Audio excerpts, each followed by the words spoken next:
Hey, yo, it's me, Pops Van Marmalade, and you're watching the Comics-Related Madness Network. Uh-huh. So come get some. CromCon. CromCon.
Setting sun, but I'll never run. I'm a dead man walking. I'm a dead man walking. I will stay and fight as long as I'm alive. I'm a dead man walking. I'm a dead man walking.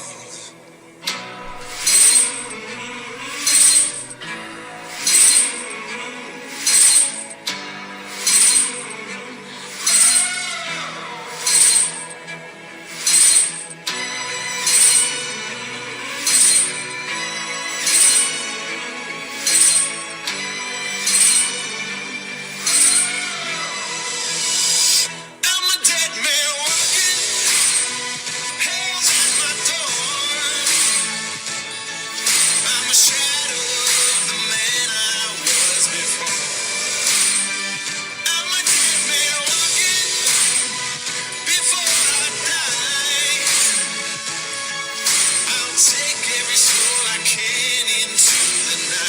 I die. And kill till I die.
the writer and creator of numerous comic books and graphic novels, including Nightmare World, Tales of Mystery, Brave But Not Dead, all kinds of stuff. And I am super excited for you because you are getting to watch right now, right this moment, out of all the things we're going to be doing, you're getting to enjoy and revel in the Madness Comic Network. And that is awesome. Thank you for being here.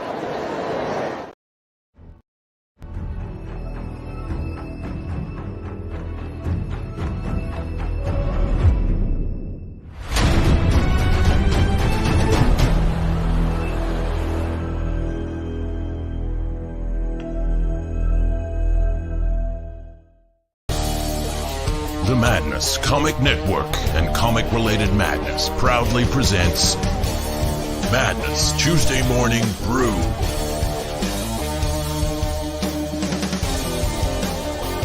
Tune in to our content on Comic Talk with Pops Van Zandt on YouTube.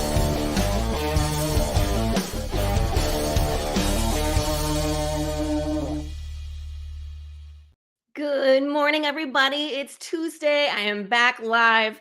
Thank you, everybody, for coming in and watching my stream last week while I was at the doctor's office. I'm feeling much better. The fluid in my ears, I think, is gone. So another round of antibiotics, which is what I'm doing now. And I think it finally caught it. So if you've been following along and know that I've been sick, I'm feeling much better. Thank you very much.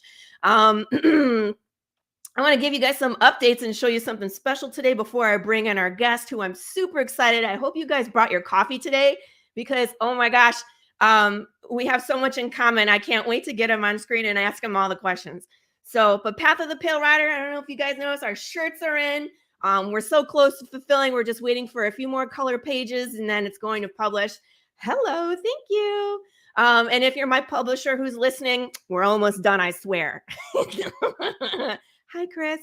So t-shirts are in. Let's see. Everything is just kind of going forward. Oh, I get to premiere on this show our blooper reel. So I know I've been kind of taking my time with it, but for those that follow know that we do the comic, we do the short films, we do the riddles. The riddle's all set to go, but here is the blooper reel from the conspiracy theory video that got to participate in, and got to it like squeaking in there with the 100 backers. So good morning. After morning, I guess. I mean, it's close enough to afternoon, right? So let's here it is. Say something crazy. Rolling. This is Ellie Brock with WW. This is your permission just to be crazy. The crazier, the better. No. Listen. I don't know. What kind of vaccine? The flu vaccine? Wait. Organic, though. It's absolutely organic. I mean, yes, that's great. That's great. Thank you. You'll tell me the question. Yeah. Okay. We're just gonna play to the cameras. We're going to go now live to the field with our correspondent, and I forgot your name. Ellie Brock. Is it dinosaurs? Is it macaroni and cheese? It's Elvis? Fancy footwork? Fictional stories? Megan, stop! I know it's the cats. Outer space.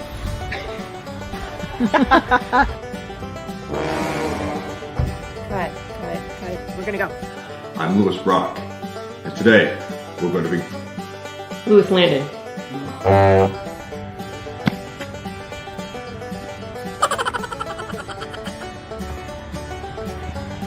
Hi, sister. Me too. Come on back in, all right. But none of this is the reason Death was broken, or Death got broke Death, whatever.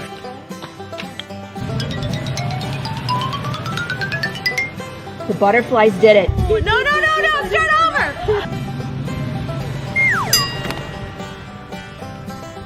Ellie Brock. Okay. You want me to keep going? Well, some of you will say a young woman named Laurie, and I don't think I'm too opposed to that answer.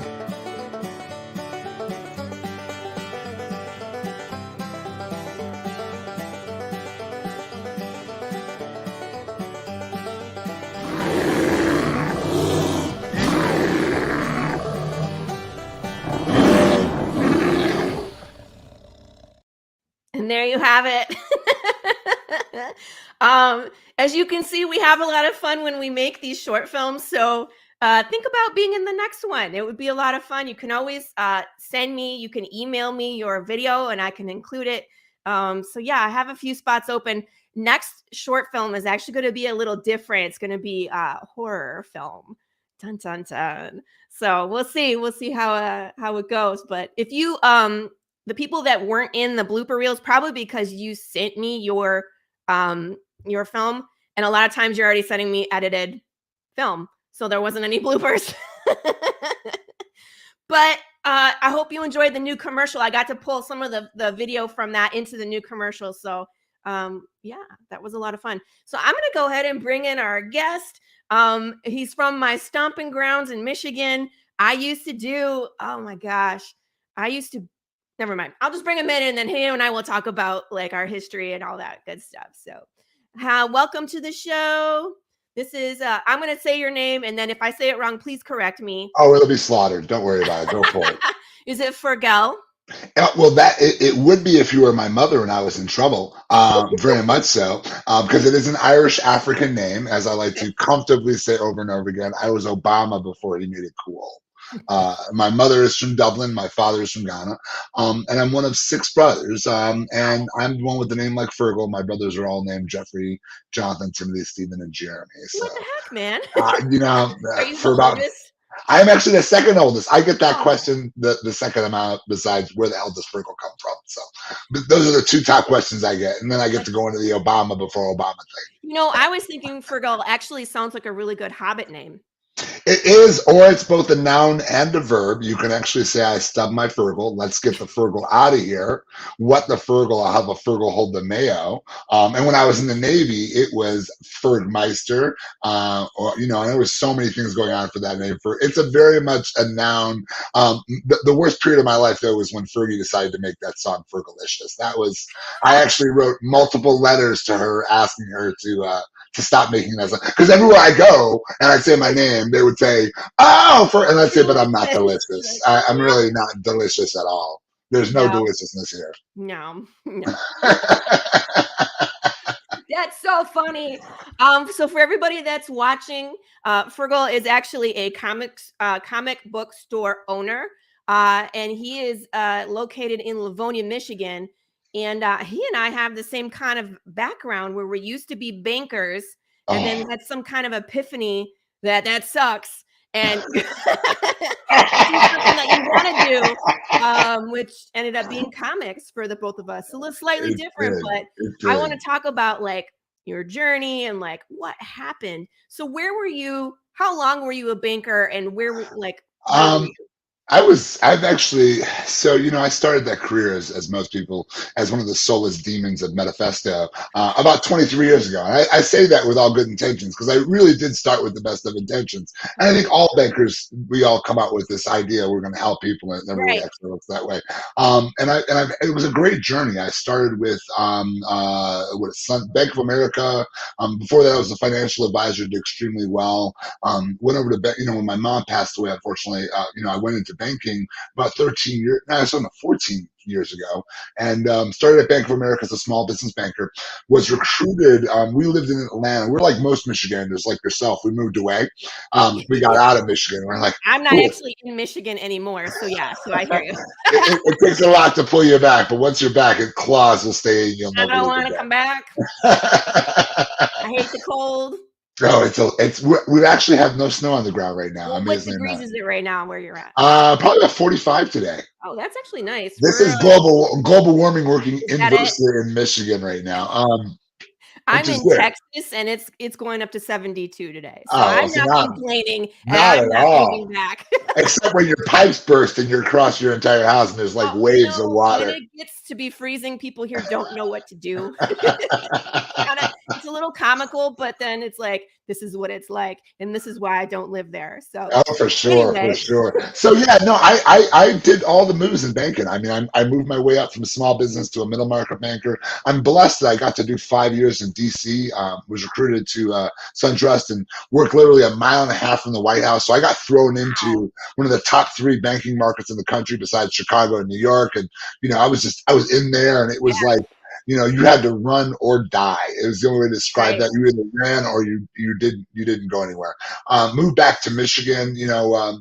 Family brought us back here, and as most people who end up coming back to Michigan, and ended up went through the pandemic. Before the pandemic, I was a healthcare banker, and when the pandemic struck, I got my dream job. Right, I got what I thought was my dream job, which was middle market, large health systems, private equity. I thought I'm an African American guy at a table that sometimes I don't really feel like I belong at, and here I am, and I'm rocking it, and I ran 2 states, and at the end of it, I was like, never again.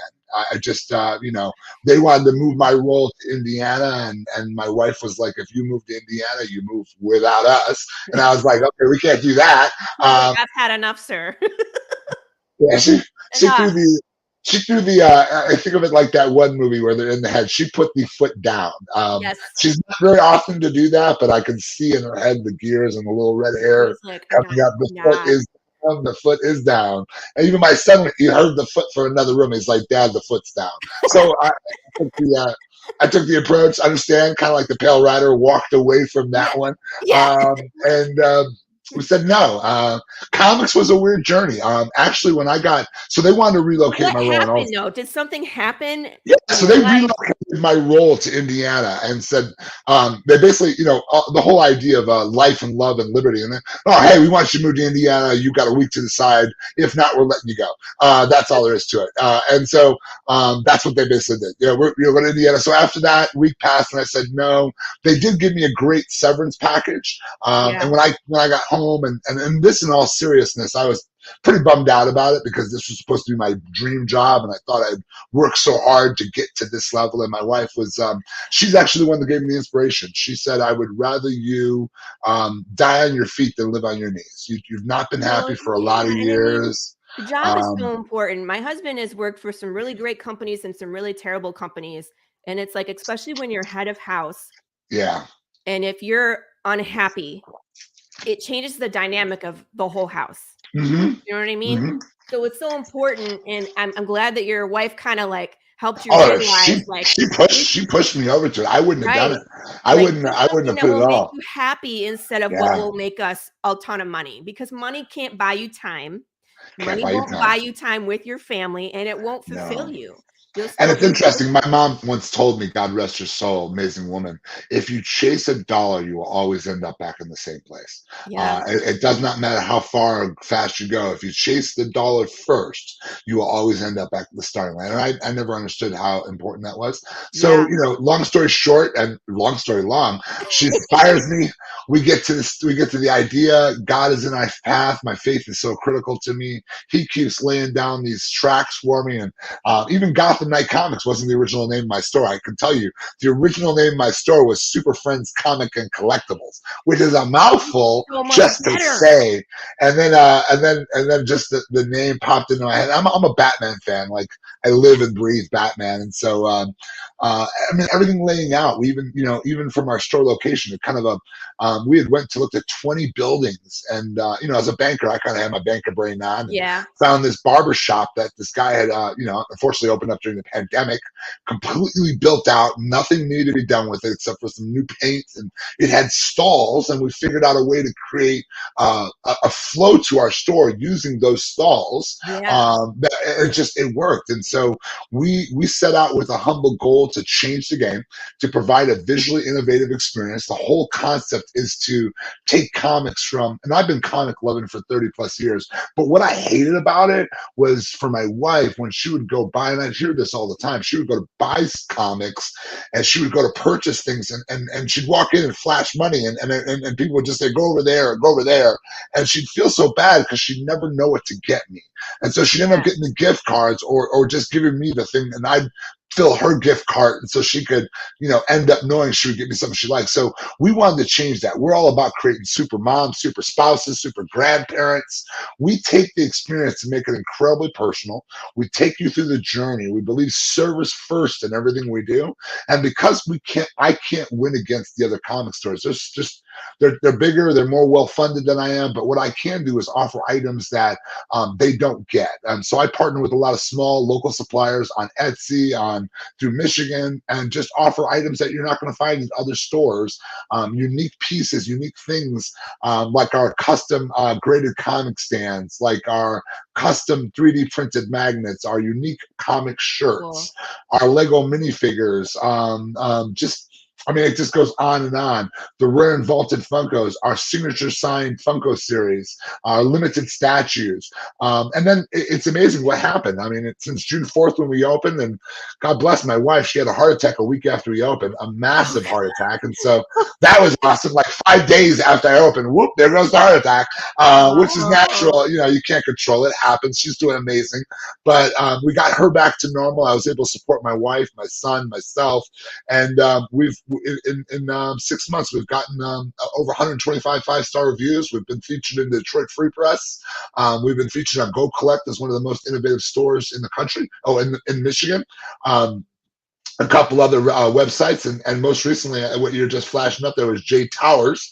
Literally 3 days before Christmas, called us up, and we're the only store that's been in studio on a live segment with Fox 2. And currently we're in talks with a couple of artists, and I'm not going to give away some of the big stuff, but I am, because I'm audacious and I believe that there are no limits, we are going to snare one of the biggest stars to come to our store. Now I say this without having actually gotten a hold of him yet. So, but I also said that I would get Jay Towers without actually having gotten a hold of him yet. So I say this without actually having done anything, or I've done stuff, but it hasn't actually gotten me there.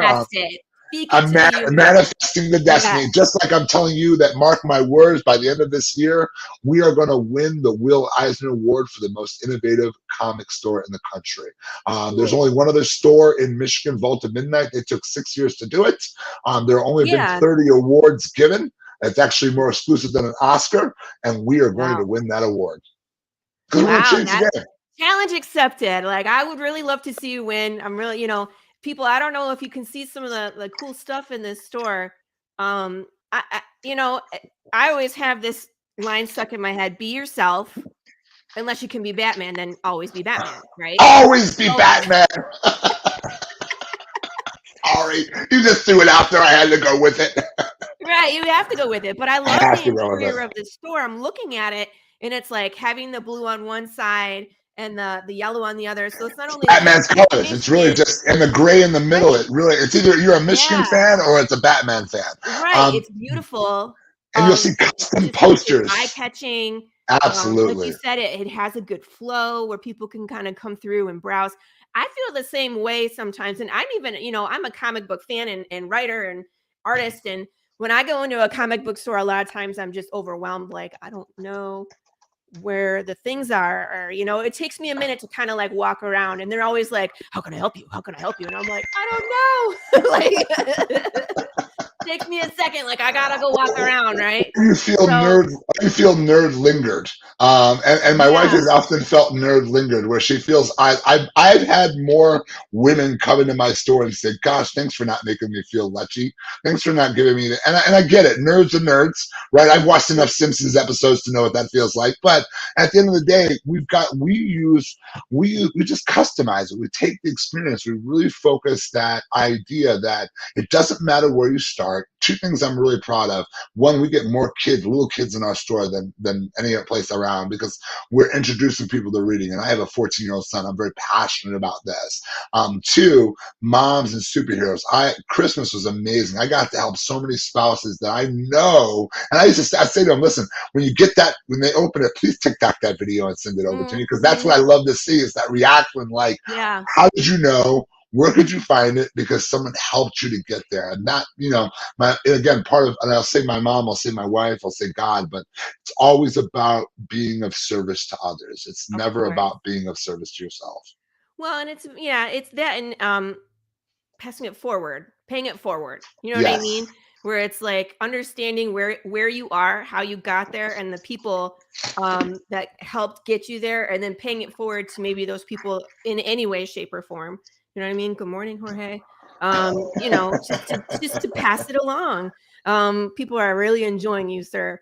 But hey, we it's as because a I'm named community, Fergel. oh, you're good. I mean, we as a community on the madness, where a lot of us are artists and writers, and we're the people behind the comics. It's great to see someone who actually is a comic book store owner and to be able to interact with you and ask, stuff like, do you have an indie comic book section in your store? We certainly do. And we're growing the indie comic book section. I'm actually looking at your Pale Rider book. We just started. We're going to be grabbing in Psycho Cell, Black Box Comics, Gorilla Comics. Obviously, we've got Boom Studios. We do some IDW stuff, and we're adding more titles. One of my favorite titles this year, and I've been talking about it nonstop, has been 8 Billion Genies. It's sort of as someone who is really into multiple books, that really blew me away. Just the storyline. We've also been adding manga. As a 6-month store, we're about a 1,500 square foot space, so we've been adding. And let me tell you, comic suppliers kind of suck.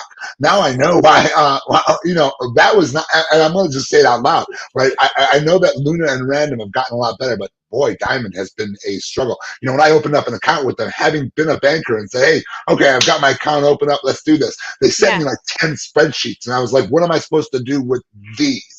There's like 300 items on them. I'm like, is there a picture? Is there something I can look? Can I compare? Am I just going to just dot the I's and cross the T? What am I doing here? And so part of the reason why I'm so passionate is because this industry can't die. And the suppliers, I even think Marvel and DC to some extent, and the indies, that's why the indies have picked up such steam, is because you've got to put out great stories, man. You've got to get great stories. And I think while we have some, one of the things that I'm really passionate about, and one of the side businesses I'm working on, my comic business, is analytics tools. That's something I'm really good at. So we're creating, I noticed a big problem that as a store owner, how the hell do you know what you need to order? How do you know? Because you're ordering 2 months in advance every Friday. So what the hell are you supposed to be doing? So we're trying to create, and I got buddies help me with this, just analytics dashboards that scrape data across the net so that it allows you as an owner to be able to see before that Friday which titles you should get rid of, which ones you should diminish, which ones you should increase. Because who would have thought that Spawn, I've gone through, probably 20, that's more books in my store than I've gone through any other ones. Berserker, another one that just shoots through the roof, right? I have all those. Berserker. Exile that's coming out. Exile has been requested all over. Just did a cover for the Exiled one. I'm super. That's I want to get that one from David Sanchez. You mentioned Psycho Cell, correct? Will Russell, yeah. Yeah, I'm writing issues 4, 5, and 6 of that series. I have been following that guy. I bought art from him. He is amazing. I'm giving the shout out to Bill Russell because he's amazing. Guy does amazing work. I mean, his art is legendary. I mean, but it's not just him. I'll give a shout out to folks like Jai Lee. I'll give a shout out to Dwayne McDuffie, to what do you call it? Ken Lashley right now is having an amazing year. Wakanda. I mean, he's got name on credits. I mean, there's just, it goes on, it goes on, it goes on. There are some amazing Matteo Scalera, Francisco Mantina, Clayton Crane, yourself. I just looked at your Pale Rider Kickstarter. I'm literally going to get my little self out of there because I just think your concepts are amazing. It's amazing. What if that didn't happen? I love to see where you take that story. And it's got a Clint Eastwood vibe to it too. Yes. I mean, we've all seen Marty McFly, right? He did win in the end, right? Based on your concept right there. Literally, you could just put a Marty McFly shot in there somewhere. That's funny. I might actually do that. But yeah, so my story is if you enjoy Westerns, like Clint Eastwood, Pale Rider, Good, the Bad, and Ugly. So you'll see Easter eggs and you'll get that vibe, but it's if death was broken, so then we're in the apocalypse. So if you Fallout, Mad Max, that kind of vibe where people are kind of scrounging and piecing things together. And then it just has also a zombie aspect to it because people who doesn't love zombies? Because people are undead. They're themselves though, which is terrifying to me. It's even more terrifying because you're watching your friends, your loved ones, your neighbors as they deteriorate and become crazy or violent or forgetful. You know what I mean? So we're watching people deteriorate and they become chaotic and dangerous because maybe it's not important to be alive anymore. Well, I mean, and it's an interesting take to that story, because I have read some stories in the past, like Batman touched on one of these stories, and it was a Ra's al Ghul story. It's about 20 years old. Maybe you know the story, right? I know Ra's al Ghul and Talia. So you know the story where Batman was able to shut down all the Lazarus pits, and in doing so, even though he kept Ra's resurrecting, wasn't there one secret one?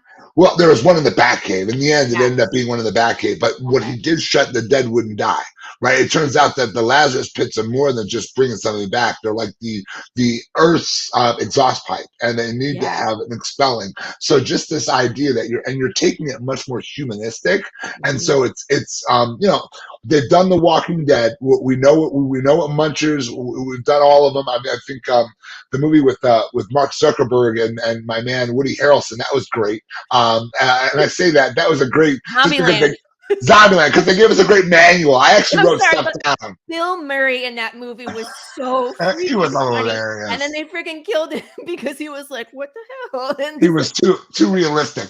You know, I used to laugh because when we lived in Maryland, when we worked in DC, you couldn't afford to live in DC because it's DC was the capitalist station. So we lived in Maryland, and where we lived in Maryland was Frederick. And it was, what people don't realize about Frederick, Maryland, is it's the home of Fort Detrick.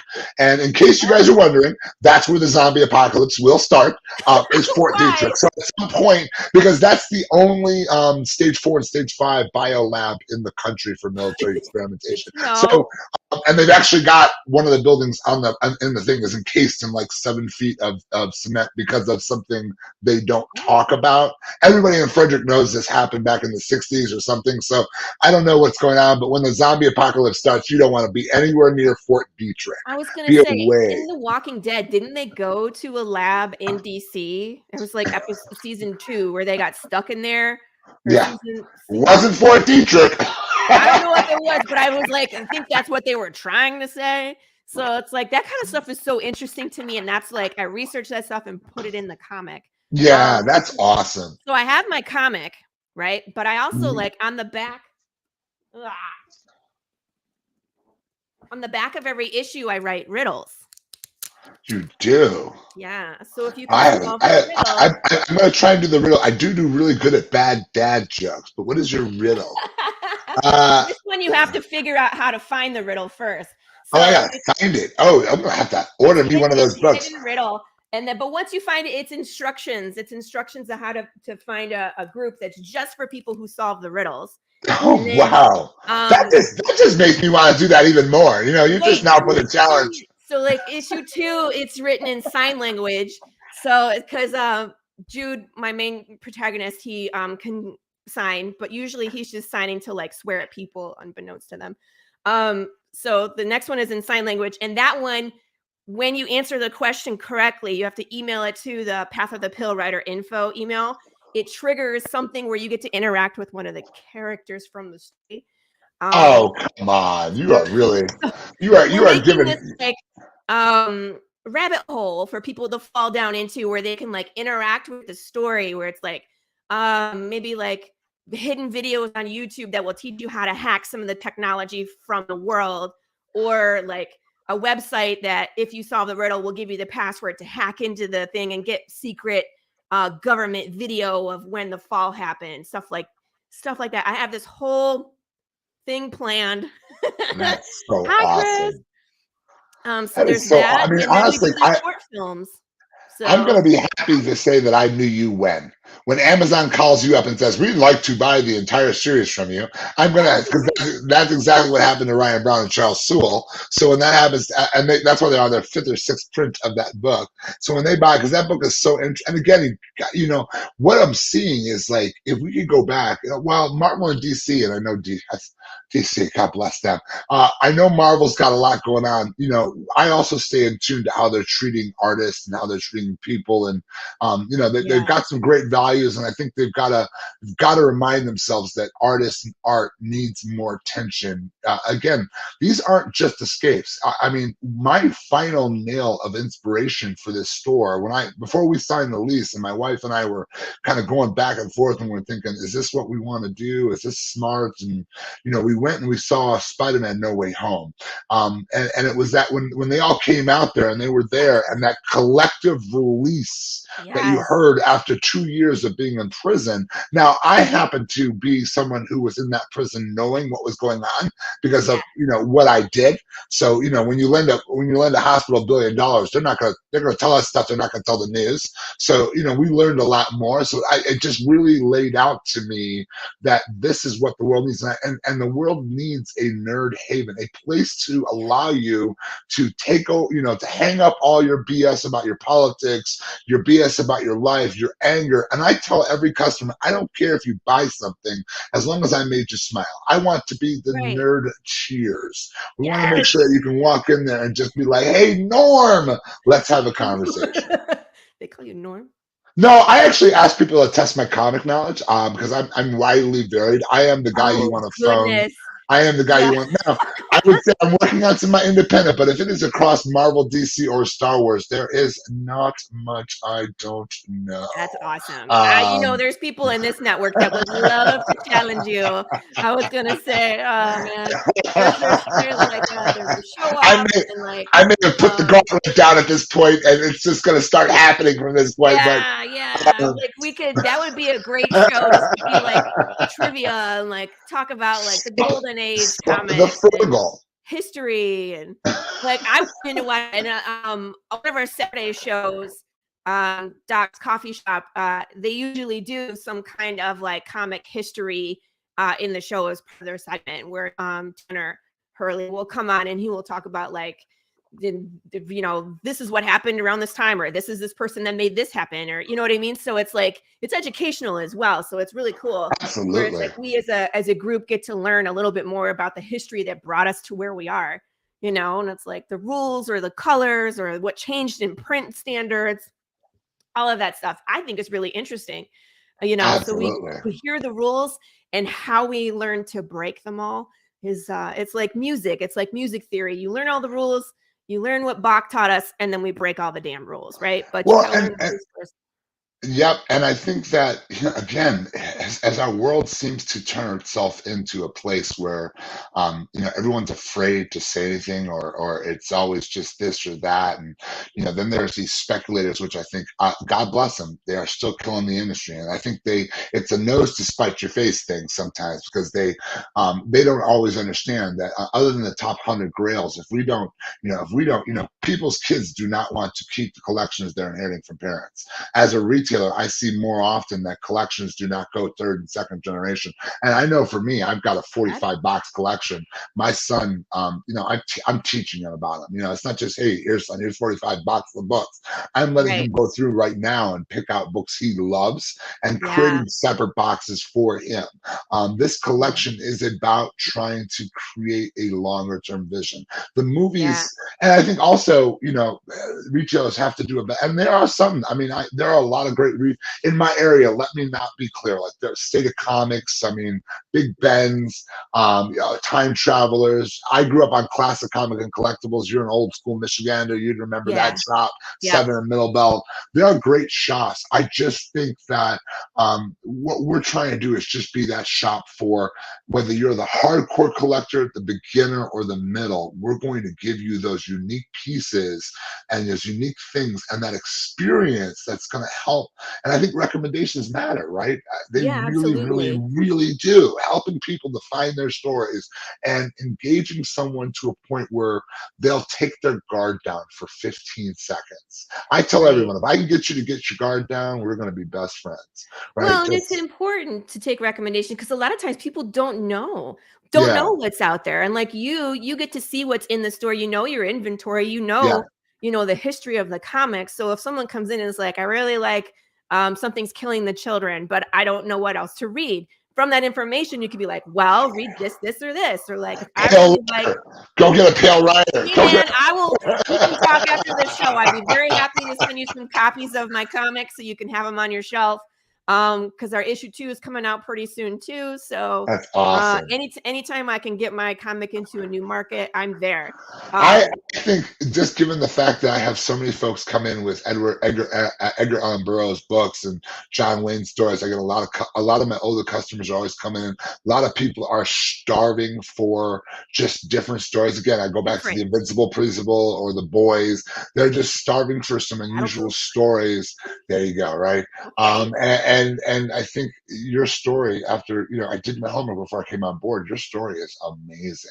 Did you both write and draw that, or no?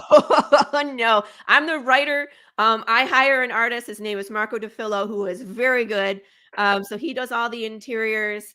I got a lot of different artists that do variant covers, of course. They want to participate and like get the name out there, and it's fun to me because then I get to bring in their audience too. You know what I mean? Yeah. So,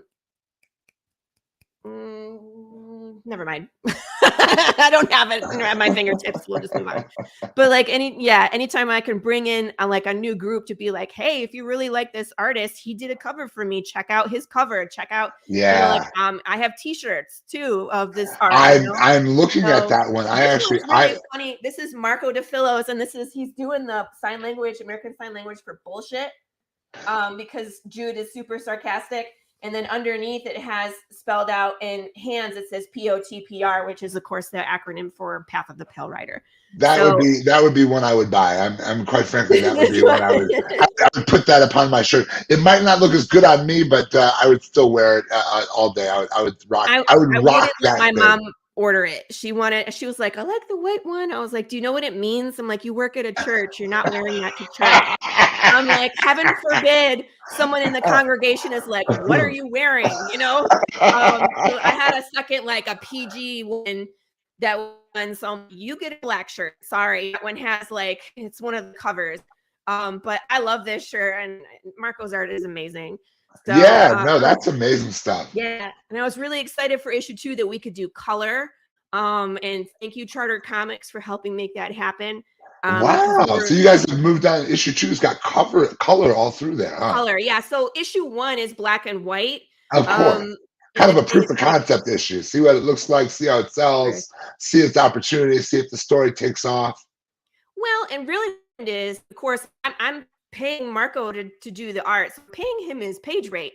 So a lot of times when you Kickstarter a comic book, it's Kickstarted by the artist who is not paying themselves, right? So then it's like $2,000, $800. Our Kickstarter, our first one was $45.50. It's quite a bit more, and we actually finished at 116%. Wow. So that was really great. Our second one we kept the goal the same, and we finished at 113%. But it's like most of that 50% of that money goes right to Marco so he can make a product. You know what I mean? He's he's a brilliant artist. He's got to be able to do the things, and it's tough. And it seems like small businesses have to, the community. That's what I love about this community. They rely on each other. They help each other. It's amazing. One of the things that we started doing in our community, we do so many big things in my community. And one of the things we do is we take in, I work with artists that are retired. Like Scott Rosima came to our store. That was one of the first artists we brought in. And mainly the guy's got some struggles, had some health struggles, but I loved his work. I wanted to bring him in. I wanted to introduce his new book, Errantry, which is amazing. I'm kind of a sorcerer and Conan the Barbarian type stories. Love it, love it, love it. But we also do free movies over the summer. We have an inflatable 25-foot screen that we put in front of our store, and we offer free popcorn and free sodas, and we aptly call it Movies That Don't Suck. Movie what? Movies that don't suck. Movies that don't suck. All right. That's what we need, because there's so many that do these days. It's unbelievable. It's unbelievable. Yeah. I mean, but these are just some of the things that, again, just like when I expect to see you win an Eisner Award for a most amazing writer, and I know that they have Eisner Awards for the artists and the writers, just like I expect to see you on that stage with me. We're both going to be on that stage collecting our award. Cool to reunite on stage, be like, high five, dude. I knew you won, right? Right there. We come up with our own signature, maybe in sign language. There's a bloopers reel right there. I'm not sure if that just happened, but That did just happen. We just came up with our own secret handshake live. Oh man, from afar. It was dope, actually. Virtual handshake. Now I gotta ask you, do you have kids? You're married. Do you have kids? I do. I have 2 girls. They're 9 and 5. Oh wow! So I have one son who's 14, and I love him to death. He's 6'4.5" and 250 pounds. And I wish and out of all my brothers, I'm the only one with a son. So, but I wish I could when my mom used to say, "You're gonna pay for it," I would literally call her up right now if she was alive, and I'd say, "Mom, I'm just so sorry." From the ages of 14 through 18, I'm pretty much assuming I need to just apologize on a day-to-day basis. I'm sorry, Mom. You'll my see. girls are okay right now, but when they're both teenagers, my husband was like, "I'm gonna move out." I'm like, "No." I'm like, "You have to stay." I'm like, "They're gonna hate me. I promise you." Like, it's gonna be They're gonna wrap him around the finger. So I mean, he's just gonna be. He's literally. My brother's already got a daughter, and literally, it's her daughter. His daughter's 22, and she still has dad wrapped around the finger. It does not matter. But that's what it's supposed to be. That's fine, as long as they have someone, because when they're mad at mom, it's just bad. So it's like, well. Well, you unfortunately have to carry the bad guy label. But then I'm the dad. And I'm also a Navy veteran, so I got to carry the heart. Even though my son is 2.5 inches taller than me, he hasn't. I bring the Vindoretto, the rock approach to the whole situation, and remind him. With the voice, here it is, right there, and he's tested once or twice, and I've given him the rock look and stepped him back yet. But he does feel himself. I'll tell you that he does know he is 6'4" and 250 pounds. Does know. Call you bro? Oh yeah. He went to high school. Like my boy was in middle school. I was like, my boy. And then he went to high school, and then he's like just consistently smelling. I'm like, does deodorant not work for you? Can I buy you some cologne? What's going on? I love you to death, son, but deodorant. What's that? And then just the bro. What's up, bro? What's going on, bro? How you doing, bro? And I'm just trying to figure out, like, where did that? He just, I feel like every day he wants to treat me like weird, and then it's this, and it's on the phone, and he's looking at videos of people watching videos. My kids do that too. Where, I don't know, that was never a thing for us, but I mean, like, I don't know, like right on I was born in 1981, so I'm like not Gen X, and I'm not millennial, I'm like somewhere in between. And it's like we never had that where it's like, why are you watching someone play a game? Go play the game. We have it. Like, yeah. I don't get it. But it's like, I get it if you're watching it for tips. Like, how do I beat this? Blah, blah, blah. And then watch it and then figure it out and then go play it. But they're like watching someone build something in Minecraft. And I'm like, why? My son has a rule with his phone. Dad has full 100% access. So I will do random Snapchat checks because you can't stop it, but you can check it. Right. Yeah. And even when he gets rid of it, and I was going to put the app to check the keystrokes. I said, no, I'll give the trust in that. But again, he's at that age where girls. So now I've got to worry about girls, and they're wonderful. Bringing it to my son. Stay focused, young man. I know, like, don't mess it up. Like, seriously, that will mess everything up. You don't want to be a daddy right now. Trust me. Yes. I've gotten amazing. I mean, I'm a lucky man. I've been married to the same woman for 23 years. That's something unusual in today's world. And she's doing extremely well, and she's my biggest rock. She's my biggest support. I honestly wouldn't have this without her.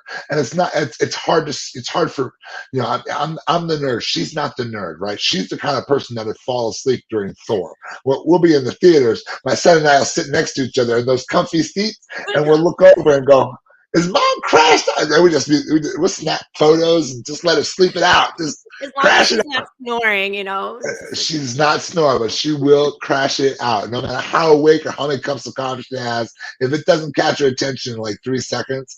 But the way we do it in our house is every 10 action movies, we have 2 romantic movies. So I'm not into that at all. Someone's like, "You want to watch this?" And I'm like, "No, can we watch The Raid? Give me a good old martial arts film where they So fight. you with don't Perotta. want to watch The Photograph or The Best of Me or any of the Nicholas Sparks movies, The Notebook? Come on. Notebook. I have never seen it. You've never seen The Notebook? I've never seen it. I don't want to. Wow. I actually Another thing have that you don't portions know of that about movie me, memorized. I'm a 25-year-long martial artist. I started in 1997. I actually started in Farmington. It was like Farmington. There was a King Dragon martial arts. You're a black belt? Well, I'm a teacher. We don't have belts in our system. So I do Penchak Sila is where I started, and I was promoted to a teacher status in 2001. My title is Guru Baharu.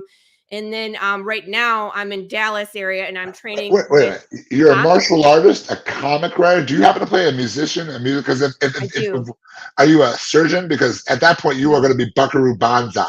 But I'm not sure if you realize that. Does that count? Okay. I bake and I do macaroons. So I'm expecting you to uncover the ninth dimension and to get your band together and to Buckaroo. You need to literally watch Buckaroo Banzai as soon as you get off this call today, because you are the female version of Buckaroo Banzai. I mean, yes, you really are. And anyone who's on this stream is going to be like, that is Buckaroo Banzai. I might be Dom Toretto. I might say it's all about family. Look at you. But you are Buckaroo Banzai, and I don't think you realize that yet. But yes, I don't know what that means, so I'm gonna have to go look it up. You literally got to watch that movie. Martial arts is big to me. Like and you'll find that when you read my comics that my fights are really detailed and specific. So that's fun. You'll get to see one in issue number 2. There's a saloon brawl, and it's amazing. And so your guy knows martial arts. Such a good job. What? Your guy knows martial arts. He knows how to kick some ass. No, my guy is a cowboy, so it's a saloon. But I have other characters who are very skilled martial artists, and those fights are going to be badass. Lots of guys. I'm already okay. You had me at badass. It's one girl against 1, 2, 3, 4, 5 guys, and they have some of them have batons, some of them have tasers. Because again, how did you come up with all this? Well, it's time. That is so amazing. Think about it. The undead, you can shoot them and it doesn't do anything. Yes. So guns become less and less important. They actually start using tasers and electrical weapons, because even after you're dead, your nervous system can be manipulated by electricity. You ever shock the frog? The undead, yes. dead frog, and you get the muscles to move. Yeah, that's what I'm talking about. So it's like plus they stop making bullets, or the army is the one stockpiling the bullets, and no one else can buy them. So people might have guns in this world, but there's no bullets. So that is so cool. I mean, this is all your own idea. Yes. What did your husband think when you decided to do all this? I gotta ask you. I mean, I'm assuming he's huge a supporter and just loved it, but. It's funny because he is not as big of a nerd as I am. He's kind of like a closet nerd. But he likes nerd stuff, and we both read comics. And when I wrote this, I wrote it as a screenplay because I was working in production. I was choreographing fight scenes for music videos and short films for a production company in Detroit. So that's kind of like where I first started writing, and then came up with this idea and wrote it. But I wrote it as a full-length movie, so it's written as a screenplay. And, it's one of those things where it's like, you want your spouse to read it, but you don't want him to read it because what if it sucks? Right? I do understand. You know that, what I mean? yes. I really want you to see this because I'm really proud of it, but what if you tell me it's no good? So he actually wasn't the first one to read it. And then it was one of those do you want to read the script? And he was like, yeah, I'll get around to it. And a month went by and I was like, you don't want to read it. And another month went by. I was like, it's probably no good. And then he finally read it and he was like, this is amazing. This is a comic book. Well, we went through the phase of how do you pitch it to Netflix, which is insanely difficult. Oh, of course. Just like it is ordering comic books from a supplier. Right. But it's okay, who do you know in Hollywood? Nobody? Okay, well, then you're out. It's do you have a literary agent? No. Do you have any connections? No. It's do you have an audience set up? No. They're not going to give you the time of day. They're going to be here's $5,000. Thanks for your idea. We'll either shit can it, or we'll get someone else to rewrite it and make it more Hollywood, and it won't even resemble what you want it to be. Yeah. Yes. So it was okay, well, if that's not an option, what do we do? And my husband was like, it's a comic book. And what's really interesting to me though is that people, when they read my script, they see it in their own medium, because one of my neighbors has read it, and he went to school for making video games, like RPG video games, and he sees it as a video game that you can play. You know what I mean?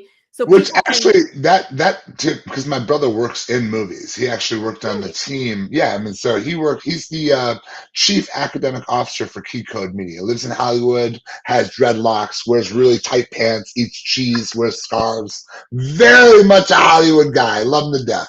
But he actually worked on the team that won the Oscar for Castaway, for The Whale. So he worked on, so he's pretty well. I mean, when I visited him in California, like Clint Eastwood's director was fawning all over my brother, like, oh, I can't do anything without my brother. And I was like, okay, that's my big. I used to nuggie that guy when we were kids, but I understand. I get it. I get it. You know how many Cheetos that man can put up his nose? I've been there at day one, but I do understand it. And here's what I tell my son, because I'd say that this is the world has become so flat, and folks. And first off, you've got Midwestern grit. I mean, Eminem built it, right? And I don't say Eminem, but our grit is the kind of grit. It's the reason why I brought my son back to Michigan. There is nothing that we will not or cannot do to achieve our success. Detroit versus everybody. Everybody. That's how it rocks. 313. I'm glad you ended it on that. Detroit. That song is my ringtone. Detroit versus everybody. But and like, if I have a shirt that we're, in here, and people just look at me like, what? Like, they don't understand, and it's okay. They don't have to understand. But I just think you've got such, the fact that everybody sees what you've written in so many different ways is exactly the reason why, I could see it being successful in every medium. And it's the same with my store. I mean, my goal is to create it doesn't exist, the only franchise comic store in the country, to actually create a business model that people can step into, that actually love it and don't know how to do it and don't have to go broke doing it, so they end up hating what brought them to love for the first place. So we're just going to change. When I said change the game, I meant changing the game. So are you thinking about franchising? Are you going to? We're going to franchise. Once I get 2-3 locations under the wind, we're going to take this. I'm building my core teams in place now, so that when I have a franchise model, because that's my background, when we build that model, we can. That's where it's your roots, That's right? where it is. When we take that model and go across the country, people do. YouTube is filled with stories of people who open shops and hate them. 2 years, 3 years in, they hate them. They end up going broke. They hate them, and they never go back. And they lost their life savings because they just didn't know how. And I'm never going to. I don't want to be. This industry can't die. There's billions of dollars in it, and it's just not nearly enough of a proper distribution channel. Right. And I mean, like, honestly, comics is where all the new good ideas are. How many movies have we seen that have started as comics? Like all of 90, 80, I don't know, right around there. So it's like, if the comic book industry dies, which it won't, because there's no way we would stop doing it, right? No, yeah, 100%. But all that creativity would go with it. And it's like all these ideas, all of these new properties that are coming out is what people want. We want that entertainment. We want to be able to sit down on the couch, disconnect from life for 30 minutes, 50 minutes, 2 hours, whatever it is, and either read a comic, get yourself out of your own world for a little bit. And that's what my story is too. It's like, put yourself in this guy's shoes. Life could be a whole lot worse. Yes, there's got to be apocalypse. I mean, and you could be stuck trying to figure out how to deal with that. I mean, but you're right. You are right about one thing. The pandemic, as someone who has studied people for years, and my background is people and sales and psychology, the pandemic shifted the collective thought process. And it hasn't gone back yet. It was a complete shift. And other than, I don't think World War II or maybe 9/11, have we shifted the collective thought process in a way such as this. And I think that what's unique about where we're at with this time is that these movies, when done well, a la Spider-Man No Way Home, which was Right. probably in the last phase outside of Wakanda, which was great, but I think it's almost Wakanda and Spider-Man. It's almost tough to see which one did really well. But, you know, when you get that, when you catch that right sense of purpose, or Invincible, how did that go? Or, you know, Neil Gaiman's The Sandman, how did that go? Like these are all amazing stories that came from comics and just exploded upon the scene. Or even The Walking Dead, right? I mean, just keep going and keep going and keep going. People do need that escape. And it's if you thought it was important 3 years ago or 5 years ago, it is critical. With the mental health crisis going on in this country, it is critical, because quite frankly, what I've learned as a father is that when you, and it's not, this doesn't just apply to kids, it applies to everybody. To get someone to change their mentality, oftentimes we as parents think we want to hit our kids head on and say, let's solve the problem. Right. And that doesn't work. But if we go this way and we bring them back around, we know how the puzzle works, but we just got to get them to get back to it. And it's not just kids, it's adults, man. I can't tell you the number of people who come in with a scowl and a frown, and I end up leaving smiling, give them the dog pound. We're doing Detroit versus everybody. We're making up handshakes. I feel like we need to have popcorn. We get free suckers on the way out the door. I insist people take a free sucker when they leave. I said, listen, who smiles? Who doesn't smile when you got some sucker in your mouth? You're going to smile. I promise you. So we do things that are all designed to help make someone smile in and out of the store. That's awesome. That's awesome. I mean, like you said, the mental health is so important right now, and like having people have a good customer experience, and then having an out where they can take themselves out of their stress. Yes. You know what I mean? Even for 10 to 15 minutes and make a make a difference. Boy, it's like a breather. It's like Mickey in the corner saying, you can do one more round, Rocco. One more round. Adrian. I didn't expect that, actually, but that was quite wonderful to say. Thank you. I'm a nerd. I know all the things. I'm being parried and this is great, man. I normally parried and turn. This is really nice. I see your martial arts skill. I bow. I feel like you're that. Yeah, it's like on the show, I usually have some kind of knife nearby where I'm like flipping knives, and do butterfly knife tricks on the side when I'm just listening, and like on other people's shows, and they're like, who is this girl? She writes comics and she stabs things. I'm like, that's kind of what I do. Your husband definitely does not want to attempt to try to win too many arguments with you. It's like, I mean, I feel like I'm gonna stab him, so yeah, things like we talk about, like if anything ever happens, I'm like, you distract them, I'll sneak around behind, and I'll just, you know. Oh man, you've got to totally protect. Now, does he study martial arts as well? No, he doesn't. No, so you could flip him on his ass. You could like turn him down. I would never do that. Just like what I could, but I would never do that. We don't typically throw people in my art. We like to just slice them up and leave them to bleed out. So, wow. Is that like a South Korean martial art? I'm actually practicing Kali's Illustrissimo. It's Filipino, right? The one I'm practicing. So when I see Filipino special forces do those videos where they all knife play and it's back and forth. And that's what you guys are doing. So and then and like a lot of stick work, but it's meant to mimic the blade. So a lot of like extent. You just have to. I could go on. Oh no, I've seen the video. I've seen a lot of videos of the Filipinos in special forces. So I mean, I know that, because I'm a Navy guy. So you tend to follow along with what other. The founder of Illustrissimo. His name is Antonio Illustrissimo, and his art is so amazing because it was his way of life. So he started out in the Bayonet Corps. So he was fighting in the Bayonet Corps, transferred to the Coast Guard, and was fighting pirates on ships. When he left the Coast Guard, he actually got hired by the mob in Manila and was a hitman. And that's what he finished out his days doing, was being a hitman in Manila. He didn't even start teaching the art until he was in his 60s. He refused to teach anybody because that's his trade secret. He wants to stay alive. But so like he had 3 guys that convinced him to work with them, and he didn't have a system. It was just his way of moving and his way of, fighting. So what they would do is they would take turns sparring the old man. and the other two would take notes. And then when that one was beat up too much, they would switch out. And Really? then so between the three kind of disciples and the old man, that's how they systemized it. And it's like they used to do shit like get him drunk, because there's stuff that he would do when he was more relaxed that was a little bit more crazy. He has this whole system that he calls recta, which is like direct hitting. And So as the strike is coming Illustra? in, huh? The art is called Illustra? Illustrissimo. I'll send it to you. I'll send it to you. Yeah, please. I'm gonna have to dig into this one. So he does this whole thing called recta, which is direct.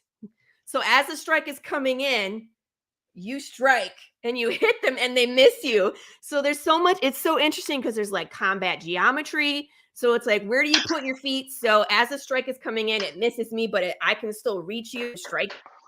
You know what I mean? And how did you find this? How did you find this over, say, like Jeet Kune Do or Taekwondo or any other kind of martial arts that was available? A friend, I know a lot of martial artists at this point. So a friend of mine, Fred Bigliardi, who I've known since 1997, when we started doing C-Lot together, he used to travel and volunteer. He is scuba certified and would volunteer at what do you call them, reserves for like manatees that are injured and stuff like that. So he would go scuba, but he would go to the Philippines and Indonesia. So he would do double duty. So he would go volunteer and rescue animals, and then he would go look for people to train with. And he went to this park and saw this system. And a lot of time he's so friendly, and he'd be like, "Can I buy you a coffee? You know, I'm a martial artist. I want to learn what you do," and would worm his way into sparring with some of these masters.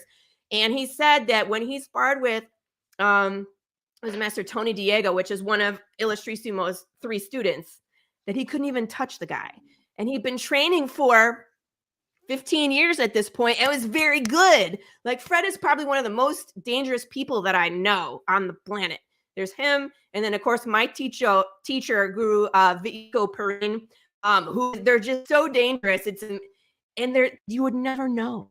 They're so nice and humble and gracious and giving. Like these people that are so nice and gracious can kill you in 2 seconds. And it's That's so awesome. crazy. You know what I mean? Like you would never know. So he met Vico there, but he was training Illustrissimo there, came back to the United States, and so more people are immigrating here to the United States. But it isn't a very common art right now, because it's so new. Like, Illustrissimo lived into his, I want to say 80s or 90s, passed in the 1990s. So, I mean, he's a very recent martial artist. It's not like Taekwondo that's been around forever. It came to the United States a long time ago, has been. Well, I've got multiple friends that have been Wing Chun and Jeet Kune Do, and I mean, they've been in Wing Chun for years. I mean, they are extremely, and Savate and some of the other forms, and just, you know, some of the systems and things of that nature. And just, I've seen a lot of really interesting work. And my brother is a kronk boxer. So my brother's not really, you know, he's not so much for fancy, but he gets you. It doesn't matter. You don't have to be fancy. My goal is to hit you before you hit me and take you out. Because a lot of times I weigh less, I'm shorter, right? So my advantage is the weapon. Yeah, that's awesome. That's where I live. You know what I mean? And I can hold my own open-handed. But it just, it's so much harder when you're dealing with someone who's stronger than you, you know, taller than you, maybe multiple opponent. We train for that. So that way you can mentally do that, you know, deal with that stimulus, but also physically, how do you handle that? Like, I feel like I want to say Roadhouse. Can I just say Roadhouse right now? I feel like I just need to say Roadhouse. I don't know. I'm probably going to say that like 3 more times before this call, but Roadhouse. I would really like to say, the Transporter 1. Are you the jacket? Are you wearing the black jacket? Are you coming in? I want to be on the bus where you can flip around people with the bus. Nice. Well, stuff like that. That is so awesome. I just like fighting. It's fun. But it's like chess to me, where it's like it's mentally stimulating. And it helps in every aspect of my life, because I know that if I stick with it, I can succeed. And it takes practice, and it's okay to make mistakes. How many hours a week do you practice on it? Right now I'm not as active as I was because I usually teach a class, but I don't have any students at the moment, but I'm teaching. Oh, you have your own school, or do you work for another school? I work at a school. Like, I don't want to, Okay. I would never want to have a martial arts school. It is so much work. It's one of those luxury things that, like, people had come on hard times and they bail. You know what I mean? Even though they really like it, and if there's money issues, they're gone, which is what happened to all of my students. I had 6 students 2 months ago, and they're all gone. So yeah, it's hard. But I mean, what am I going to say? Like, you have to be able to pay your mortgage and feed your kids. So if it's you got to. Slightly. So, but I train Mondays with my teacher virtually because he moved to the East Coast. So I do that, and then I usually teach Wednesdays. I can teach private lessons. I do all sorts of stuff. So I have a feeling, Laurie, we'll be staying in contact for quite a bit of stuff. I think there's a beautiful blossom of relationship here. Now we need to get our spouses together talking, so then we can just hang out. I know. Well, it's too bad we're so far away, man. Nah, this is all through Zoom, and we'll figure this thing out. We'll SteamYard the hell out of this thing. Game with us. My husband bought Frosthaven, Gloomhaven, one of those, both of those. I don't know. He keeps getting all these tabletop games, and we don't got anybody to play with. Okay, then we'll figure that out. We'll get some gaming going. We'll do a virtual, and every time you guys screw up, we have to do a shot or something. We'll make this thing work. We'll add some fun to it. Much more interesting. My husband got this crazy game, like, I don't know, 5 years ago. We still haven't played it. Called Kingdom Death Monster. It was a Kickstarter game. Yeah. Earned something ridiculous like $7 million. I don't know. Was just crazy. But it's like, it's D&D on crack. It's like you start in this dark world wearing basically nothing and have a shard of clay as a weapon. And it drops you into a fight. Like, that's how you start the game. Is you fight a lion. Perfect. When you wake up. It's like, hello, you're here. Fight this lion with this knife. That's awesome. You're not wearing any clothes. Okay. So that's a Leonidas moment right there. That's a. I feel like you should have had queued up that music when he comes back into the thing. Da, da, you know, the whole thing where he's coming back. He returns a king, our king, Leonidas. Who? Hi, Jim. Hi, Quentin. The Eskrima. I don't know if it's the Eskrima one or the Pikiti Tersha. But that's Leo Gahe, and I learned Pikiti Tersha from his system. So, oh no, I lost Fergel. He'll come back. So yeah, a lot of those human weapon videos are like, what's the one? It's like Forged in Fire. The guy that tests all the weapons. There he is. Hello. He's talking. You were so animated. You pushed the button. Is that what happened? Talking with your hands. That's my problem. Yes. This is a Ricky Bobby moment. I don't know what to do. I just really want to thank my win. Just really glad to be a part. Just not sure what's doing here, but plus you've got your camera done in extremely well. I actually would want to have my camera done on something like that, but as of right now, this is kind of the camera. This is the other one. So I'm still doing another job right now while I'm supporting my family while I'm building my store. So this kind of helps to support that while I'm kind of working through. So, but thankfully it's a commission job, so I can set my own hours and do my own work. But it's all about, you know, I'm a big believer in support my family. I can't wait for this thing to continue to grow. I mean, we've achieved in 6 months. It definitely will. And I know the peeps in Livonia, they're super supportive, and they like family-owned businesses because I used to work at Millennium Business Systems. I don't know if you're familiar with them. Do copy machines. They're right off of the service drive. So they're a Joe trailer. You know what that is? So I was there. I do. And then that Chase Bank, if you go down to, I don't know if that's 5 miles, turn left, it's like a block. There's a Chase Bank that's right there next to a church. I worked at that Chase Bank for a few years. I worked at a bunch of Chase Banks, but when I was a banker as well. So what made you decide to pick up and go to Houston? And how long ago did you move out to Houston? Well, we're not in Houston. We're north of Dallas. Houston is a lot further south. Oh, okay. So you're in Dallas. Is it? Yeah. Do you wear a cowboy hat? Do you have the? I do have a cowboy hat. The reason why I got it was for my comic book, which is the funniest part. I didn't get it because we were in Texas. I got it because of the comic book. Nice. Yeah, so my husband works in auto finance. So we were in Michigan for a long time. He was with Chrysler Financial. They moved us out to California and then moved us back. So we lived out there from like 2006 to end of 2008. And then we were in Michigan for a long time. Chrysler became TD Auto Finance. And then Toyota scooped him up. A lot of people, okay, so Toyota had a home base that was in California in Irvine. That was where we were when we were in California. And then when Chrysler in 2008, when there was the financial crisis, Chrysler sold off a ton of their properties, including their financial part, except for the one department that my husband was in that got transferred to the home office that's off of 696, 96. You know, that big building that's TD Auto Finance? Yes. That's where he was. So he got to hang on to his job for a while, but they were just continually laying people off. You know what I mean? They were just it was only a matter of time. Their departments. So we saw the writing on the wall that it was going to happen eventually. And a lot of the people that were in California when Chrysler closed off a lot of their offices went to work for Toyota because that office was right there. And it was the same kind of, you know, it's like Coke and Pepsi. It's the same thing, just different brand, right?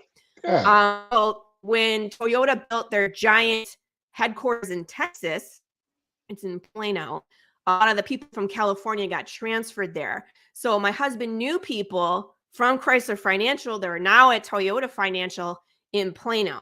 So when it was like, okay, our department's coming up to the chopping block, he was like making some phone calls like, hey guys. So Toyota scooped him up. They were like, yeah, you're just the kind of person we've been looking for because we're growing. So they moved us to Plano area. We're in a little town called Prosper. It's like one of those where you blink and you miss it because it's not developed. They're still developing it. It's crazy. They're moving the PGA headquarters like across the street. There's like one main street where our subdivision comes out. Across the street, they're building the freaking PGA headquarters, international headquarters. And then there's going to be a resort there, and then 18 course golf. I don't know. I don't golf. And then a neighborhood. So it's like, holy crap! It was a ranch, and they just they're taking over. So it's going to be developed probably in the next 5 years. It's going to be a lot bigger than what it is. But right now it's just like blink and you'll miss it. But I love it here. I would never want to move back to Michigan. The roads are super nice here, Fergel. They're nice. Yeah, there's no like 4,000 potholes. I mean, like when we flew down to go look at houses and then flew back to Michigan, we were like, wow, the roads here suck, you know? Yeah, for sure. So now, do you have your Walmart, of course, and you have your gas stations, you have a couple fast there's food. so many Walmarts. And you probably have about 19 churches within 1 block radius. No. Not in that part of Dallas? I'm surprised because I've been down to Texas. I work for AIG, and there are a lot of churches in Texas. There are a lot of churches because it's still considered Bible Belt, but it is very much a Bible belt. There actually used to be dry counties in Texas. Yeah, we were a dry county up until last year. Yeah, Dry county. Yeah, that's I mean, that's one of the few places where it's still like, wow, is this welcome to 1956? We'll take you in, and there's this doggy dress of it. You know, in Michigan, they legalized marijuana, you know, and growing it and of course, right. And I was like, Texas will probably be one of the last states. Of course, of course. But it's like we're so close to Oklahoma. Like if you travel an hour south, it's Dallas, but if you travel an hour north, it's Oklahoma. So it's like people just go to Oklahoma. Really? Oh, so Oklahoma is not a dry place. So Oklahoma, you can go up there and just. I think there's casinos and reservations where marijuana is legal. Really? Mm-hmm. There's a casino actually not too far. Well, and I'll bet your dollar goes bigger down there for houses and such. You get a little bit more bang for your buck. The taxes are super high, but they go towards really nice stuff. Like when you grew up, did you play sports? I did. My daughter plays softball. Now, when I grew up, I played some softball, and it's like if you were a kid, the softball was like just the fence on the back of home plate, and it was just grass. Like you brought chairs and you brought blankets, and parents would sit and watch the game. My daughter, who is 9, plays on a turf field that has stadium seating. It's only like five rows, but there's 5 rows of benches and covered. And it's a whole park. It has a concession stand. It has bathroom. Yeah, a concession stand. It has 2 playgrounds, a nice bridge. It's crazy. So I mean, like that's what your taxes are going towards, but it's high taxes. So if you can deal with that, then great. But it's really not any different than being in Michigan. The house prices are lower, but the taxes are higher. So I can deal with higher taxes at my roads, and especially with an awesome AstroTurf basketball. My son wants to play basketball next year, so we're just getting ready to absorb all that cost because he's been practicing all year. He's taken a 6'4.5", but he wants to be a power center, and he's only been the last 2 years, but he's improved so well. And I set high bars before I start spending big money on stuff that he wants. I'm like, let me set some high bars. So he's got to play friends of mine to see how we're doing, see what's going on, and that's how I know he's taking it seriously. But now he's actually taking it seriously. So I've got to get the shoes and the uniform. Like, guys, it's so expensive. It's like it's like buying myself a pair of shoes. Uniform, and now you have to pay for the pass and this and all the gear. I feel you, and it's like, and they're kids, so they're growing. It's like you get to wear this for what? 6 months? I know it doesn't fit anymore. Adulting is just so wonderful. So you gotta join those Facebook groups where it's like parents that like trade the clothes. You know what I mean? Like I'm looking for. Are those groups actually real? Do you actually are in those? So I've never been able to find a group like that. Yeah, I'm in the softball one for Prosper, our town, and it's like someone's like, "Hey, my kid grew out of a helmet. It's this size. Who wants it? You know, just come pick it up, or $2." I'm gonna have to do that because he wants the most expensive Nike Jordans, and I'll tell you what, a size 13 Nike Jordan that just might as well be dude size at this point. This is a car payment. yeah. This past Christmas he wanted the PlayStation 5, and I was like, okay. Start saving, son. Well, he did. He actually met his goal of paying for half. I said, listen, he's like, he'll pay for half of it. He met his goal for half of it. Yeah. But then he didn't. He just seemed to forget the cost for controllers and headphones and all the stuff. That I was like, okay. You want one of those cool VR things? Yeah. That's not included. Nope. It's not in the original. More than one game? Yeah, not included. You're gonna be playing this one for a while. I'm officially making you an honorary male. You've got a male attitude. You're right there with us. You need to be in the whole group of people. And honestly, I think I would just pay to see you kick my brother's ass. Any one of my brother's asses. I mean, my son is already my secret weapon when it comes to chess. He's already kicked my older brother's ass. My older brother, we talk a lot of shit in our house. So my older brother's talking shit. I'm like, okay, I proxied this fight out to my son. I said, I'm pretty decent, but my son is really good. He beat him in like 8 minutes in chess. I was like, yes, there it is. No. Not the look on his face. Got that bad boy on Facebook. That was all we needed. The ego. It's good. You would go a long way towards dropping some of those egos. It would still be awesome. It's funny. When I was training in that school in Farmington, when I'd been there for a little bit, I learned pretty quick. And I was just this skinny little 17, 18. And this is the El Strimo system that you were learning in Farmington? No, I was learning pencak silat there, which is Indonesian martial art. But the teacher took a liking to me. I was like one of 2 girls there, right? And the other girl was not a girl. She was a grown woman, right? So I'm just, don't know anybody, whatever. This unassuming, looking nice, skinny 17-year-old kid. And when all these meatheads would come in, big guys, they were like, oh, yeah, I can do this and I can show you and da-da. And he'd partner them with me. And then you would just whip their ass. And then they wouldn't come back. They wouldn't come back. That's actually happened quite a bit to me. So it's like sometimes I have to be careful because the male ego, when it comes to martial arts, is a very fragile thing. Because ego in general is fragile, but we deserve to have it busted. I mean, if you get your ass kicked by a big guy, it's like, oh, he's a big guy. You know, I just have to practice more. But when you get your ass kicked by a skinny 17-year-old girl, they're like, what am I doing with my life? And then they don't come back. I've had that happen with students too, where like, you know, or I'd be like, okay, we're doing this today. And like new student come in and like, they would, get their ass kicked. Not really, because I'm not really doing it full force, but I'm showing them the technique, and then they just wouldn't come back, and I'd be like, so then I would lose students. So it's like, you have to be real careful. It's weird. It's a weird world that female martial artists have to walk in. It's a fine line of be good so that you're respected, but don't be too good, because then people won't like you.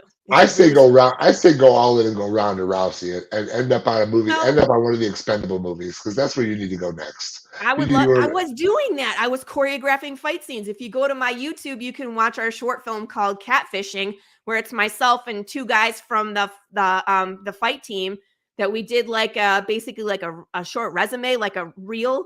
And it's like, we do a fight scene in a stairwell with a gun disarm, you know, I do a wall run in the stairwell. It's like we knife fight, we run off a bunch of walls. I run someone over with a car. We do a bunch of stuff. So I would love to do that. It is so hard to do that stuff. That is dope. That is just absolute. I'm literally, and it's under Laurie Calcaterra. Yep, Calcaterra. I apologize. Don't worry about it. Everybody, you feel me, right? I feel you. Fergel. I know you feel me. Where it's like, got you. Detroit versus everybody. I understand. We got weird parents. Yeah, I only have like a few videos up there. Most of them are Path of the Pale Rider. Like I have the short films and the blooper reel. I have one. It's when you're around in martial arts long enough, you know people that are weapon makers. So I have two friends where I do videos reviewing their weapons. Like some friend of mine makes, where is it? He made me a custom made karambit. Look at this thing. So he made it's a bamboo holder, and then what? That is dope. That's the kind of thing that he took my finger measurement for it, because karambits are usually made for man hands. So the grips are too big for me, and the finger hole. That's what I said, people. Finger hole. Get your mind out of it's too big. It's too big. Now, karambits are supposed to be small. You just gotta leave that whole conversation alone, because I'm pretty sure there's tons of comments coming in. Gloss right over that. There's a lot of people in the madness whose mind just continually lives in the gutter. So we'll run with that. I'm sure we might see some comments. But anyway, so karambits are supposed to be small because it's an assassin weapon, and they're usually, if they're used as an assassin, they're poisoned. Yeah. So they're meant to come out and kind of like poke some holes or like make a scratch, and then they're gone, right? So, but we've seen them a lot in like The Raid and some other John Wick. Yes, and who is that young guy? He was in Mile 22. It's not Tony Jaa, because I know him very. Iwo Ikwas. The guy from he was in Mile 22. He was the guy that amazing. He is amazing. He is one of the Penchak Silat. That's what he does, is Penchak Silat? Yeah, him and his group. A couple of my friends train with. You remember The Raid, the kitchen scene? Yeah. The bad guy is the short guy. Some of my friends train with him in Ohio. Like he goes to Ohio. It's just, so we're all connected. Doug Marqueta from Forge with Fire. He trains with some other of my friends. Like, you know Marqueta? This real cute. You actually have met him, and he's actually said I haven't met him, but so you got Kevin Bacon degrees of separation at this. I was waiting for this. Thank you, Quentin. Yep. I knew that was coming. But like, do you know him, or do you have Kevin Bacon degrees of separation? So I usually classify knowing someone. Okay, so degrees of separation. Okay, so you know, like you shaking his hand, and he said, "This will kill." I would love to meet him. Yeah, like my teacher from King Dragon trains with him. You know what I mean? Oh, Like that's awesome. he's still his stomping ground is Detroit area too. Yeah. So I'm Detroit versus everybody. I mean, you know, people don't realize we have the best artists, the best martial artists, the best music. House music was born in Detroit. Yes. I mean, so, you know, Derek Sutterson, I mean, there's so many things that came, I mean, automobiles were born in this city. Yeah. There are so many things that came out of this city that people just don't. Motown came out of this city. Music. I mean, it's just, it's, you know, that's, you know, it's awesome when you tell, when I was living around the country and, you know, like, why move to Michigan? You know, I have to admit, I was in that crowd, like, you get me back to Michigan with rag tags and knives. It's the only way I'm going to come back in there. But we moved back here, and my wife and my son pressure cat me for like 3 months to get me to come back. And I was like, all right, we're coming back. And I get back here, and I'm like, it's Michigan. But it's beautiful. That's what I miss though. Like the big trees with the leaves turning colors, all the lakes, the sand dunes, the Great Lakes, the wineries, the breweries. Michigan beer is the best. I don't care what Texans say. We're like, we got good beer. No, you don't. No, you don't. You know. Like, wow, no doubts, no doubts. But let me know when I can send you some IPAs. I will seriously box you up an IPA. I just had one last night that was an 88 miles an hour one from an interesting bar room down in Plymouth, Michigan. It was literally a very good, interesting. It was literally called 88 miles per hour, and I was like, wow, this is a pretty damn good IPA. We can find some Dogfish Head, some Oberon and like Bell's Brewery. So that kind of reminds us of home, but a lot of. And I'm pretty sure you haven't had a Coney dog in years at this point. You haven't put to your lips a true Coney dog, and a Fago pop might have been something that is. Yeah, you know, it's the reason why we don't do a lot of IPAs down here. It's too hot.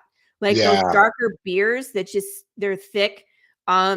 It doesn't sit well when it's 102 for 3 months. Oh yeah. I mean, that's hardcore. You can't go out of your house from like 10 o'clock in the morning to like 3 o'clock in the afternoon. Yeah. Usually, if you want to go out and walk, it's usually early in the morning. But I used to live in Florida.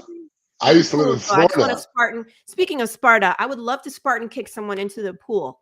I will take volunteers. Did they install a pool? Did you guys get one installed recently, or did you guys buy the house? We built one last year, and oh my god, what a process! Nice. Don't do it if you don't. No, we've got a double acre lot. My wife wants a she shack. And I would like a shack. I repair motorcycles, so I have Indian Scout 60, 2021 Indian Scout 60. So I would like to be able to get a little small mail shack in the back that I could do motorcycle repair work and sit back there. But my son wants a pool. If we did a pool, it would be an above ground pool, so I could take that bad boy down. Or you can get one of those. One of my old neighbors has one. It's a big spa. But you can like push water so you could swim in there, but it's above ground. Yeah, you can't do below ground in Michigan. It just won't work because you want to be able to drain it. So here in Texas, we don't ever drain our pools and we don't close them. Did you freeze? No. Oh, okay. You were thinking. I was like, quietly. I'm just quietly engaged. We don't like drain the pool. You never close the pool in Texas? You don't close it? You don't drain it? You don't cover top it? No, it runs every day. It's challenging when it gets really cold here because the houses aren't built for the cold and we'll lose electricity because everybody's trying to heat their houses and it drains the grid. Like I think it was 2019. Well, that's because you guys have a deregulated electrical grid, which is horrible. Which is also part of the problem. You guys have what do you call it? Surge pricing. So it's very much a lift type of pricing system. I know that there are folks who've gotten like $3,000 electrical bills in a certain bad month. I mean, I don't know if you've had one of those yet, but I know a lot of people that have had one of those. We were really scared a couple years ago when the grid went out. We were having like rolling blackouts, and the price of electricity just went. But they put like a cap on it for a little while so that we weren't getting $3,000 bills, but a lot of places did. My husband's cousin lives out this way and she's a broker for electricity. Isn't that weird? Yes, there's a whole job. It's the Enron. It's the Enron thing. Yeah, it's all in Texas. Where they can broker prices for electricity. Yes, they can. I was like, I've never even heard of this. Something that they don't do in Detroit. That's why it's a little unusual. Now, they cap it in Detroit, but they down there, I mean, it's supposed to be in the name of freedom, but it's really in the name of getting more money into somebody's pocket. It's beneficial at times because the price can go pretty low, but when you have such volatile winter, and when I mean winter here, winter is like January, February, maybe. February, yes. February is winter here, and that's it. It's so cold. We're not having extended months of cold, and that's why the pool never closes. Because it would take more time to drain it and refill it than it would just to leave it alone. Really? Yeah. So do you own a winter coat? I do, but it's in storage. I haven't worn it in 2 years. Hey, what's up? What's up? So yeah, like honestly, I think when we moved in, all the winter gear is in storage, and I don't think we ever got it out because you can get by wearing like a hoodie and like maybe a thicker jacket, but no snow pants, no boots, no, none of that. I had a scraper, like an ice scraper in the back of my car, and my neighbor's like, "What's this?" I was like, "That's an ice scraper." She's like, "For what?" I'm like, "For the car." She's like, "You won't need that here." And I was like, "Okay." It's still in the car. Like that's where it stays. But yeah, so it's just that's your Michigan Ruth coming at you right there. You're like, there's gonna be just like the zombie apocalypse. It's gonna have a use at one point. You know, I will be prepared with my baking and martial arts skills, and you'll be a valuable member. You'll be a valuable member of any community you join. I can promise you that. You may even rise the levels of authority there. Probably like that cold-hearted second in charge or first in charge lady. Michonne, that's me. I'm good with that. I would be Michonne. That's awesome. This is an awesome show. I love this format. I love what you guys are doing here. This is really very cool. relaxed, and people come on and we just talk about whatever, and you know, we show all your cool stuff that you're doing and talk about it, and then we can talk about anything.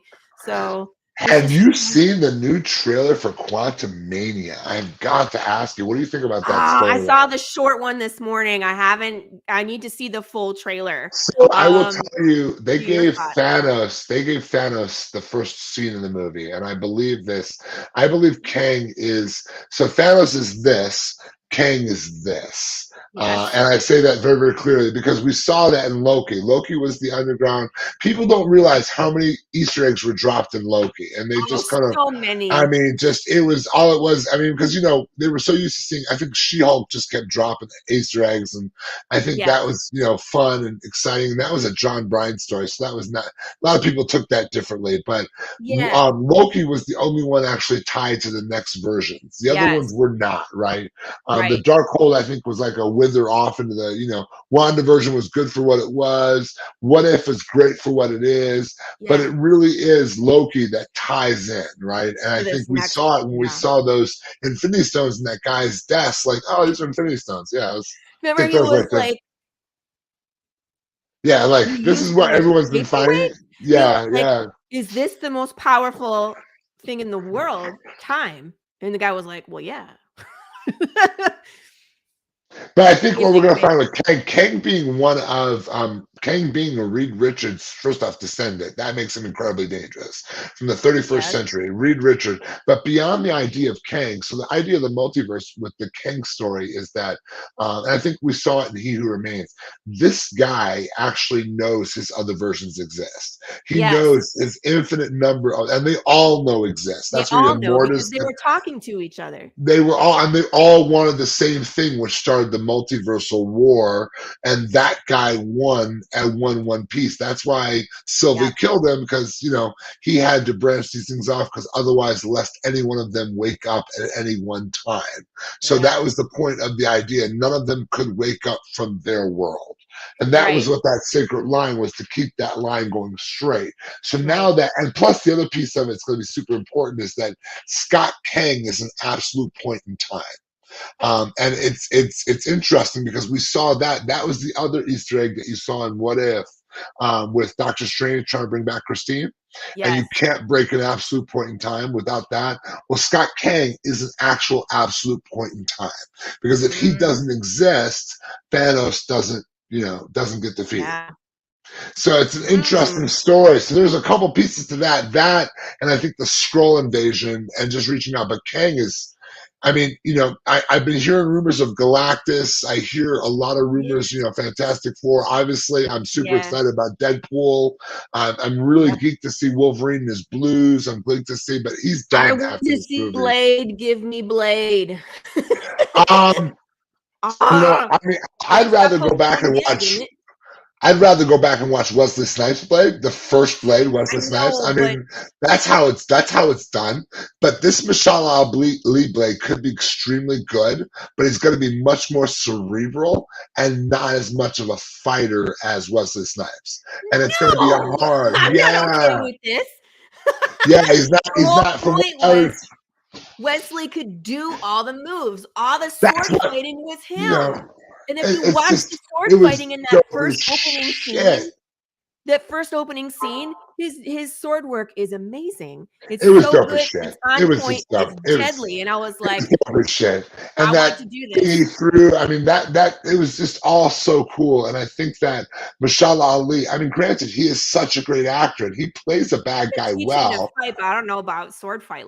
Is he John Wick committed? That's a question. Is he John Wick committed? No, I don't think it can't be that level. It can't be. John Wick movies are their own. I know a lot about John Wick movies because the 87. There's a lot of commitment into those movies. He is truly a treasure. The studio was created by 2 stunt guys. Yeah. And one of them was a stunt guy for Keanu for most of the Matrix movies. Yep. Yeah. So those movies that they were turning out, the only other one I've seen besides it went to streaming. It was with Jamie Foxx. It was like Daylight or something like that. Night Watch. I believe they were killing vampires. There was a vampire. Like circus contortionists to play the vampires for these crazy fights. Yes, I was like, they're vampires. It was an interesting movie. Yes, it was but again, I'm excited to see. The Johnny Blaze team has been set up, so I'm excited to see Danny Ketch is in there. So you're going to get another Johnny Blaze. Yeah. So I'm excited to see how that story works. There's going to be really good. There's even going to be Carter Slade is making another appearance back. So I'm just going to interested to see him still back out there. Yeah. I'm interested because there's been rumors talked about. There's been just a couple stories about original Eye of Agamotto going back in time, seeing, and that that sad movie Multiverse of Madness. That it was a sad movie because it was just so badly thrown together. So it was so sad. So there's going to be some cleanup duty on that. We're going to get to see Superior Iron Man. That is going to come out. I think that Tony Stark, not just Tony Stark, but I think you're going to get to see probably one of my favorite actors, but Tom Cruise. And I will tell you, he's one of my favorite actors. Only because I know he will. I know he will because he knows even if he didn't care about it, it's about money. And he doesn't do anything bad. Right. So you put those two things together. He doesn't do anything bad. Maverick is awesome. And honestly, I'm a Navy man. They make you watch Top Gun when you join the Navy. Like you get into camp, you're like, sit down and watch this educational movie. And then Top Gun comes on. Top Gun, you're like, and then you get up and you're like, it's just, oh no! You're ready to go. It was hilarious. That's your recruiting tool, right? My wife says I have a bromance to Tom Cruise. I say I don't have no such. My son says I have a bromance to Tom. I don't have a bromance to Tom Cruise. I just happen to like his movies, all of them. They're really good. He is a little crazy. We all gotta admit he's a little. Oh crazy. No! He's Scientology crazy. If you talked to him for 10 minutes, I'd probably be like, I couldn't be your friend, Tom. To drop the exterior fuel tanks before dogfighting. I don't know. In Tom Cruise Maverick. So what I know is that he first off, I know Tom Cruise wanted to use an actual F-35 Joint Strike Fighter, and the Navy was like, fuck you. That's just not happening because that's like a $50 billion plane, and they don't have that many of them. But so they did kind of those 5th generation planes. They used those were real Navy pilots flying those, but he was only allowed to stay in this F-14.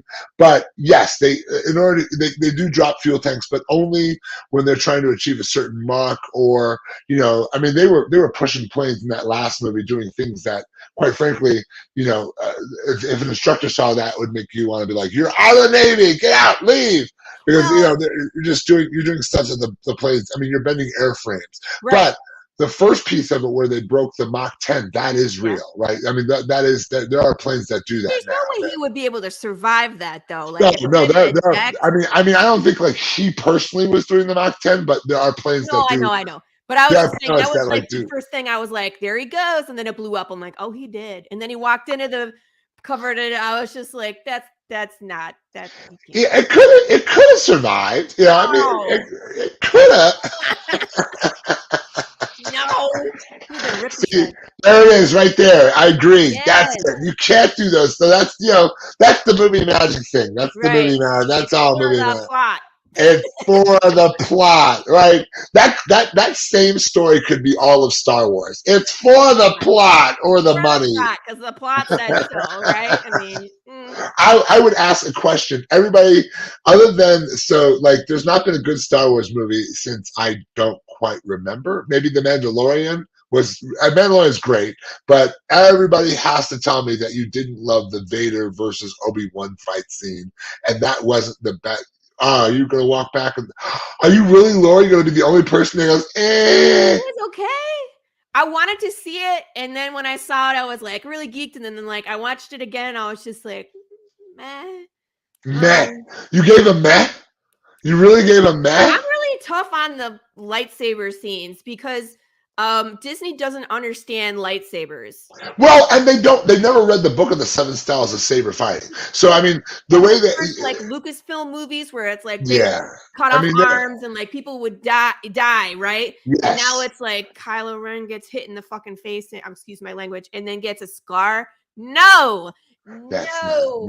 Like this, I'd like to see a movie of in The Mandalorian. That was in Boba Fett, but I get you. We were like, who are these guys? Is this Grease? Like I'd like to see Grease lightning, and I was like, oh god. Give me a movie about the Force before the schism.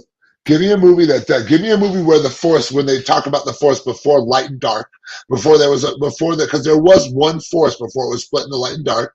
Give me a movie about how the Rule of Two came to be. I was going to say, that's what I want. I want the Rule of Two movie. Give me a movie about the Rule of Two. Give me a movie about the true Knights of the Old Republic. Give me a movie about Star Killer. Give me a movie about Plagueis. Skywalker family. Or the Palpatines. Now the Acolyte is got some love to it, right? Because the Acolyte set 1,000 years before the current Star Wars trilogy. Yeah. And Darth Bane would be the thought bomb. Agreed. Yeah. I literally wish to shake your hand on that statement. Darth Bane, we call it the virtual handshake. I really do want to give you a virtual handshake. So any more opportunities for amazing thoughts, you will always get the virtual handshake. I just think and I'd like to see a movie about the 7 styles of Jedi fighting.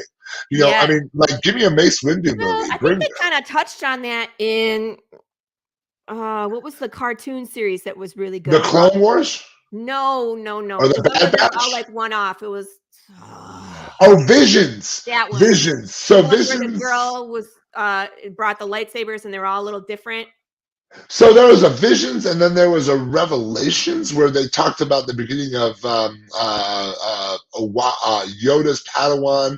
I can't remember his name, with the rapier. God, it skips my mind. I know. He was actually a really good one. I just can't remember his name. But there really needs, like, again, bring me back Mace Windu. I mean, obviously, that guy can't get old.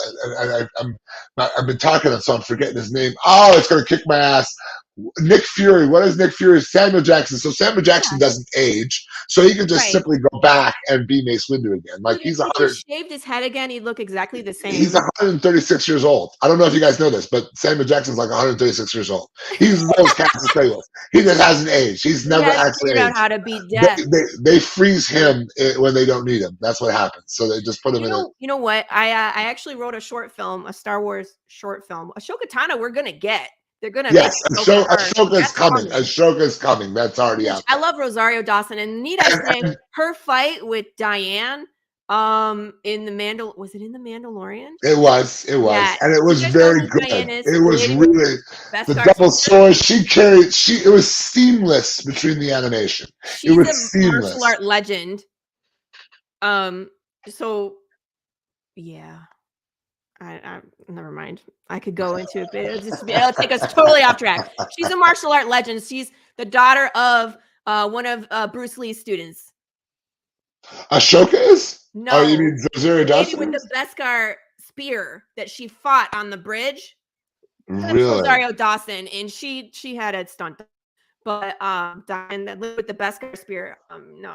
That's so damn awesome. That's why I was like, is that who I think it is? And I was like, what? But they pull in all these people, like that one guy from the Raid who I was talking about, the short little guy that trains in Ohio. Yeah. He was in The Force Awakens, like him when they were on the smuggling ship with Harrison Ford and those big Raptor things were rolling around. Yes, the Kendrick Club. See how it just see the useless knowledge that just sort of pours out. I just was as you were talking, I was flipping through the file cabinets and they were all just kind of pouring out.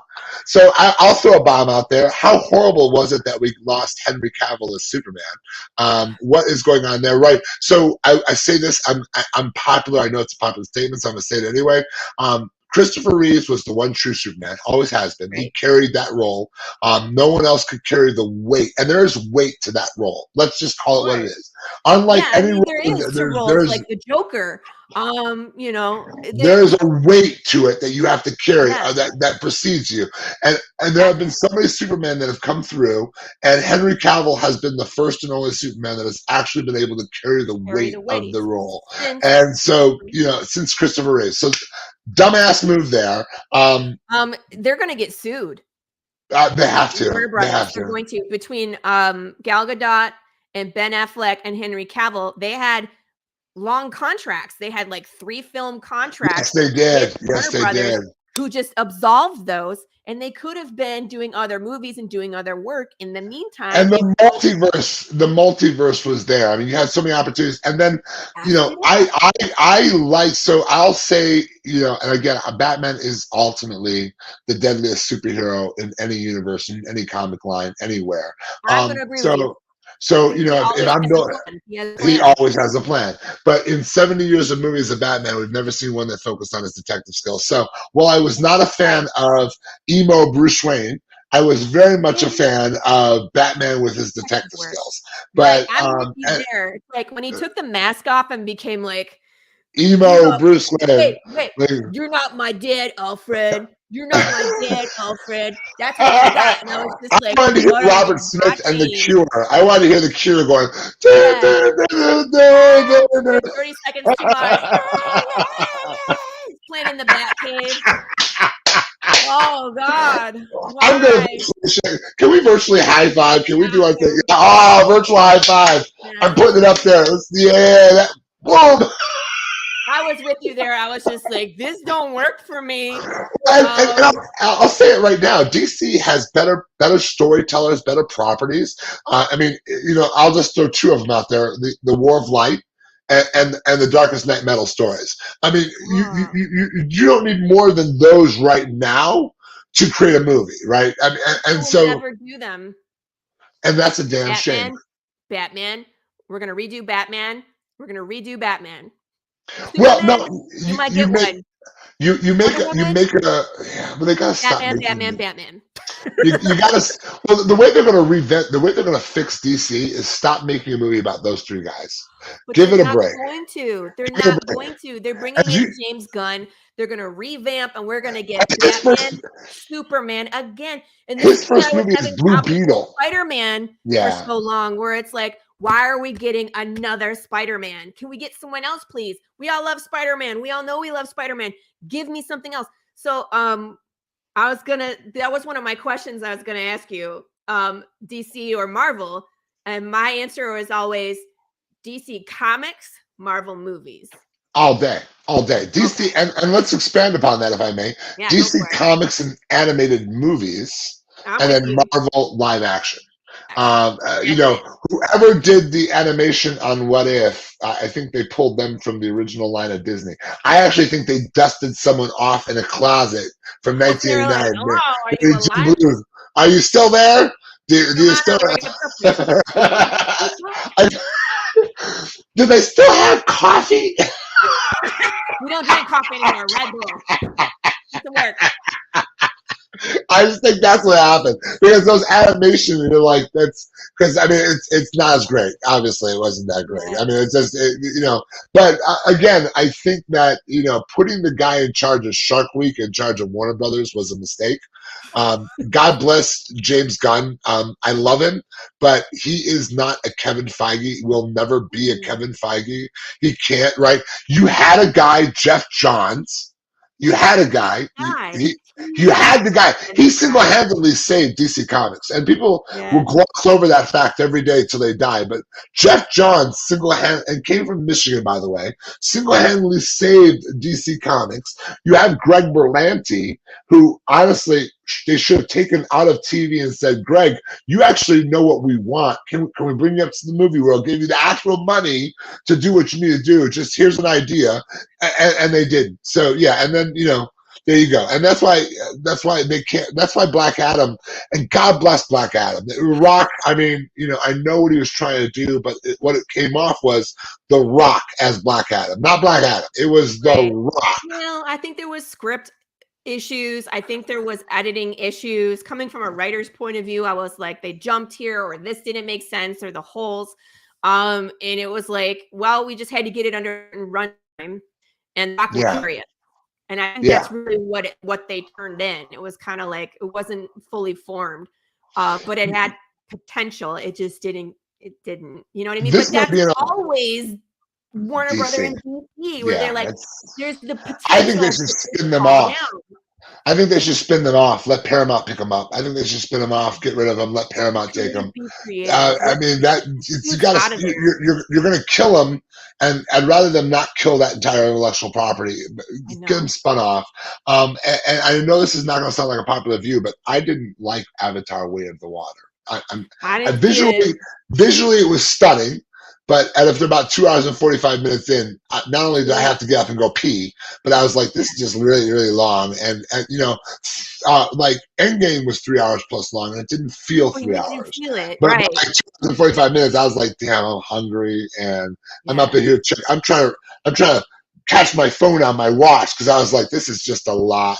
I don't know what's going on. There's so much happening here. And God bless James, he waited too long between movies. Well, and I don't know. I think he was waiting for technology to catch up to where it needed to be. And it was just such a big story, and production was really, really extensive. So I get the long period, but it probably he didn't have the second one greenlit until after people started seeing the first one because it was so lofty. It's kind of like The Matrix. Like people weren't sure if people were going to get it. Once people started getting it, here's my impersonation of Neo in The Last Matrix. Oh God! Don't get me started on that. I was like, that man can fight. We've seen it on John Wick. I don't care how old he is. Write that man some martial art moves. I was so mad. I was like, maybe in this fight scene we'll see some martial arts. No. My impersonation of Neo. God. I so regretted watching that movie. I was like, I could have written a better movie than this.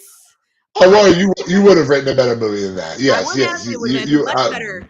yes, I could you would write 100%. See, I'm that person where it's like we watch a movie and I'm like, he's gonna cry, and he cries, you know. So my husband hates watching some movies with me because I'm like, this, that, and the other, and then this, that, and the other happens, and he's just like, can I just watch the movie without you saying what's gonna happen? That's why I don't watch movies with my younger brother, because he's just too well known about what goes on behind closed doors, and he'll ruin it all and be like, technology-wise, the cinematography just missed this point on this angle. I'll be like, okay, suspend the movie. Suspend after. Let me at least allow me to develop my own thought process. You had a question about what did you think about the Snyder Cut? So the Snyder Cut, that could have been, so like a Nolan trilogy, that was a $3 billion property squandered for HBO Max. Let me just say that $3 billion squandered for the $200 million that it cost to make on HBO Max. I'm going to say it out loud because I want to say it, because maybe Zavlov will actually see this. Maybe it'll reach the ears of somebody in Warner Bros. $3 billion did you squander for $200 million? You threw a 6-hour movie on HBO Max, and it was 3 separate movies, and you could have sweetened each of those movies up by maybe another $10 to $20 million, and you would have had $3 billion. It didn't even have to tie into the DC universe, that movie, and you would have potentially had 2 or 3 spinoffs that could have come from that, would have kept you going while you rebuilt your system. And yes, so dumb. So dumb. Because I get it. But I honestly think in Warner Brothers, there's a group at a round table, and there's like 12 guys, and all they do is argue about. Well, no, they eat Haribo gummy bears, and then they get high. And they all agree. Yes. And they make all sorts of bad decisions. They probably don't talk to each other. It's like, hey, I had an idea. We're going to do this now to the movie. And then another guy comes along. He's like, you know that thing? We're going to do this too. So it's like, as the movie goes, the creative people don't get a say in what happens. It's the suits. And usually, because we've seen it time and time again with their movies, they suck. Yes. Yes. We should, they need to. People that are doing it, people, it's the suits that are like, I have an idea. Haven't you ever seen that famous letter that one of the production people wrote to Stan Lee about Spider-Man, where he was like, you need to name this, and I forget what it was, but it was something really stupid, like the Fantabulous Adventures of this, that, and the other. And he's like, no, Spider-Man. And it became this big thing, but they were like, it's never going to take off unless you change the name. And it's like, get out of the way of the creatives. Let them tell the story as their vision tells them to do it. You are in a suit. You should be wrangling the money. Yes. Get out of the way. And tell a bigger story, right? I mean, you have a property. So what, again, I go back to the original line, this in all seriousness, you have a property that predates Marvel by 30 to 50 years. I mean, so, DC and Warner Brothers, that predates anything Marvel by 30 to 50 years. Yep. We're talking 1938, Spider-Man, Superman came out. So, I mean, you've got a property line that could be, and I mean, Marlon Brando, I still will find myself watching the first Superman movie because it still brings chills, brings tears, brings all the good feelings to it. And that first Man of Steel movie, my God, that's what the power of DC. I mean, even though there were religious undertones, it was kind of, but that's the power of harnessing the right story, right actors, right music, right line, and you just let that go, right? Where do you go from there? You build on it, right? Just like an Iron Man armor. That was Mark II. Let's build to Mark 20 and Mark 4.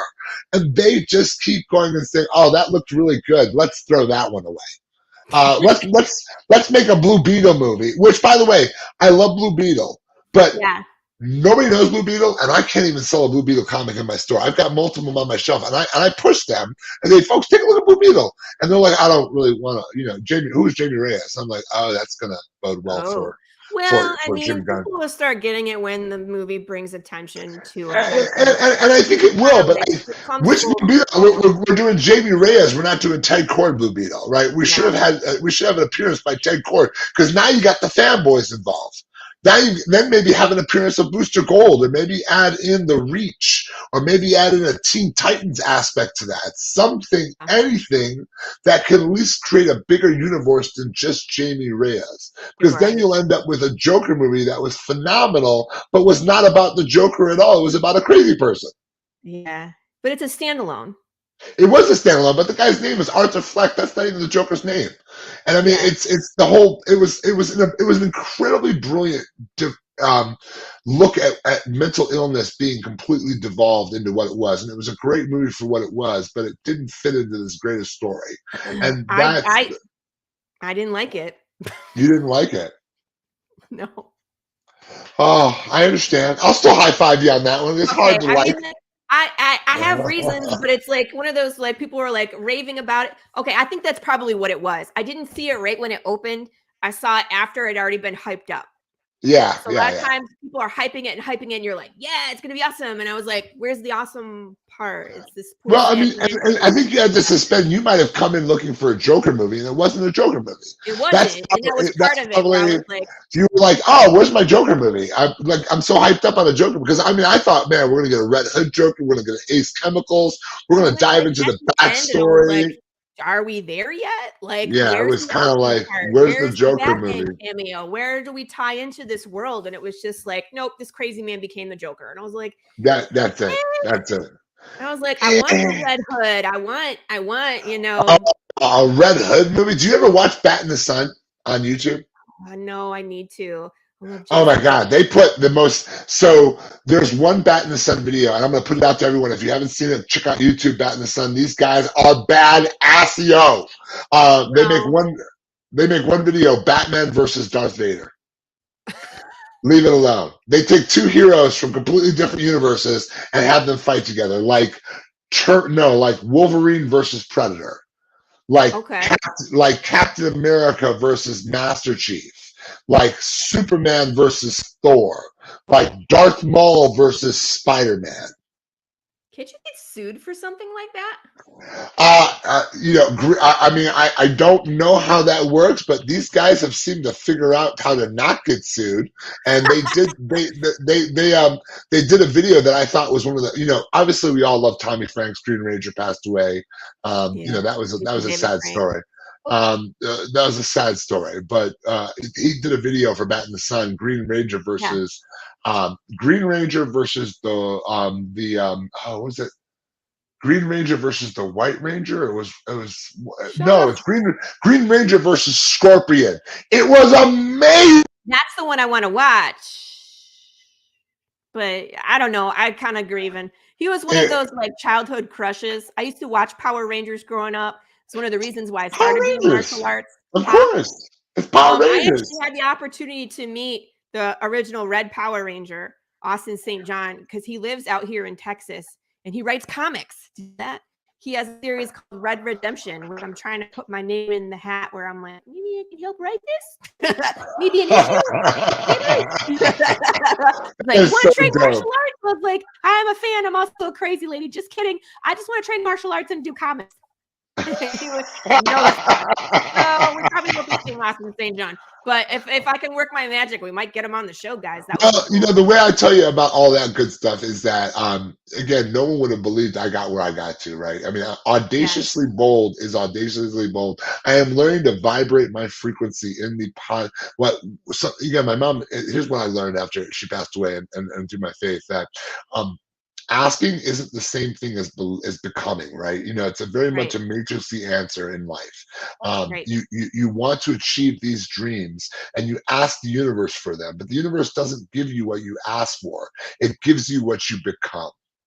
So if you don't become it, then the universe can't see what it is you're asking for, because the asks just go unanswered, but the becoming attracts. And sometimes they'll test you to get you to the becoming. But once you become, then literally you'll get I promise Morpheus will play in your ear. Obviously Samuel Jackson. No, in this case it'll be Lawrence Fishburne, another very hard to age man. And he'll play in your ear and it goes, you became the one. You did not do that. They have t-shirts that say, I am not Lawrence Fishburne. I don't know what it is. They don't look anything alike, but people. I'm an African American guy, and I still confuse the two of them guys together. It's hard. It's literally like I call my older brother has that crazy goatee, and I literally send him gifts of Samuel Jackson with Black Snake Moan. I'm like, you got to get rid of the Black Snake Moan beard. I don't know it. That's You know the movie, right? Obviously, you've seen. Ouch! I really might have to just post while we're sitting here having a conversation and a dialogue, I might just have to look for a picture of my brother as a Black Sigmund because it's just what he looks like. He looks like Black Sigmund. Well, we Oh have yeah. to start wrapping up, dude. We're like past 2 hours. Let me see. That's my son right there. That amazing boy is my son. That's my amazing 14-year-old. And Beautiful. then that is my amazing wife. Brah. The woman who is in charge of everything I do right there. She's the boss. Pants. I like She it. wears all the pants. I don't even wear pants. I just walk around. I wear boxers. She wears the pants. I was like, don't tell me you Porky Pigging it, dude. That's not okay.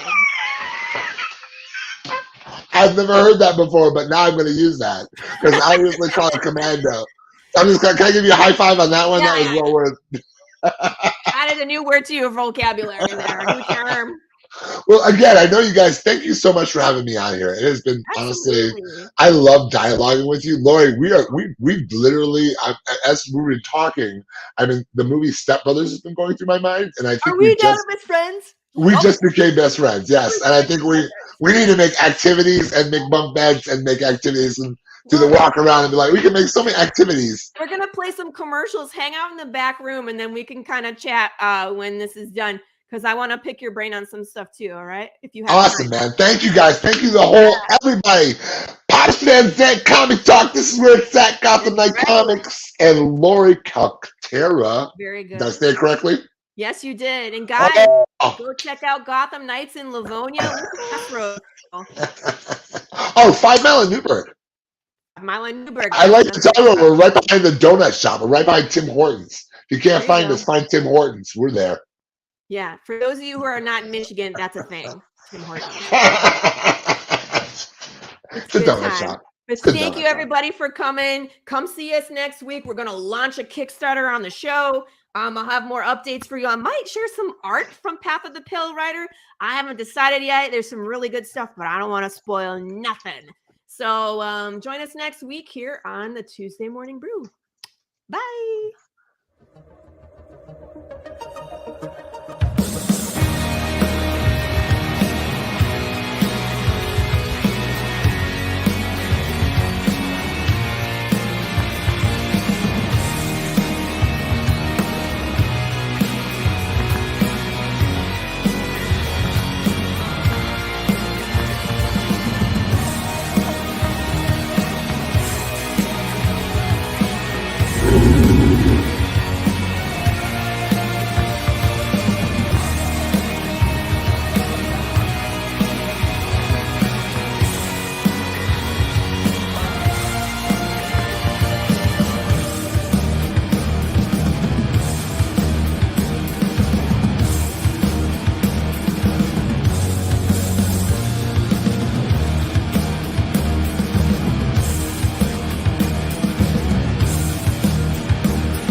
In a world where creatures of myth and legend exist, a covert task force is charged with keeping humanity safe from supernatural threats. And when young Nancy Moon stumbles into the eternal battle between good and evil, she finds...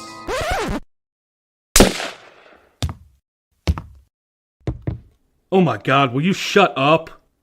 What's happening? Agent Beckett here. Aren't you tired of stuff like that? Want something different? Roll the tape. Whoops. Sorry about that. That's a song I'm writing for my ex. Okay, here we go. Yeah, that's more like it. Alrighty. Welcome to the world of the mythicals. We have it all. Monsters. Magic. Government agents. He's the strong silent type. This guy. Ugh, gross, dude. Get some kind of cream or something. Lots of 90s style action. Pew pew pew. And that strong female lead alluded to earlier. Not to mention a dashing field commander with a great sense of fashion. Look at those glasses. South River Studios presents The Mythicals, Issue 1. Buy it, if you dare. Ugh, will you can it already? How'd you get free? Now beat it before I lose my cool. So what are you waiting for? Sign up today. Like right now. Sign up today on Indiegogo.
The original intention of the film was just for my personal use, but I thought with it being such a unique thing that I'd like to offer it to anybody who wants to see it. Things like that. And it's just a unique film of him. He says, I beat you. He says, they say we came in under the dead heat. He says, that's not true because I beat you. And the American said, well, he says, if you like to think so, he says, but I know the real story. He says, I know I clearly won that one.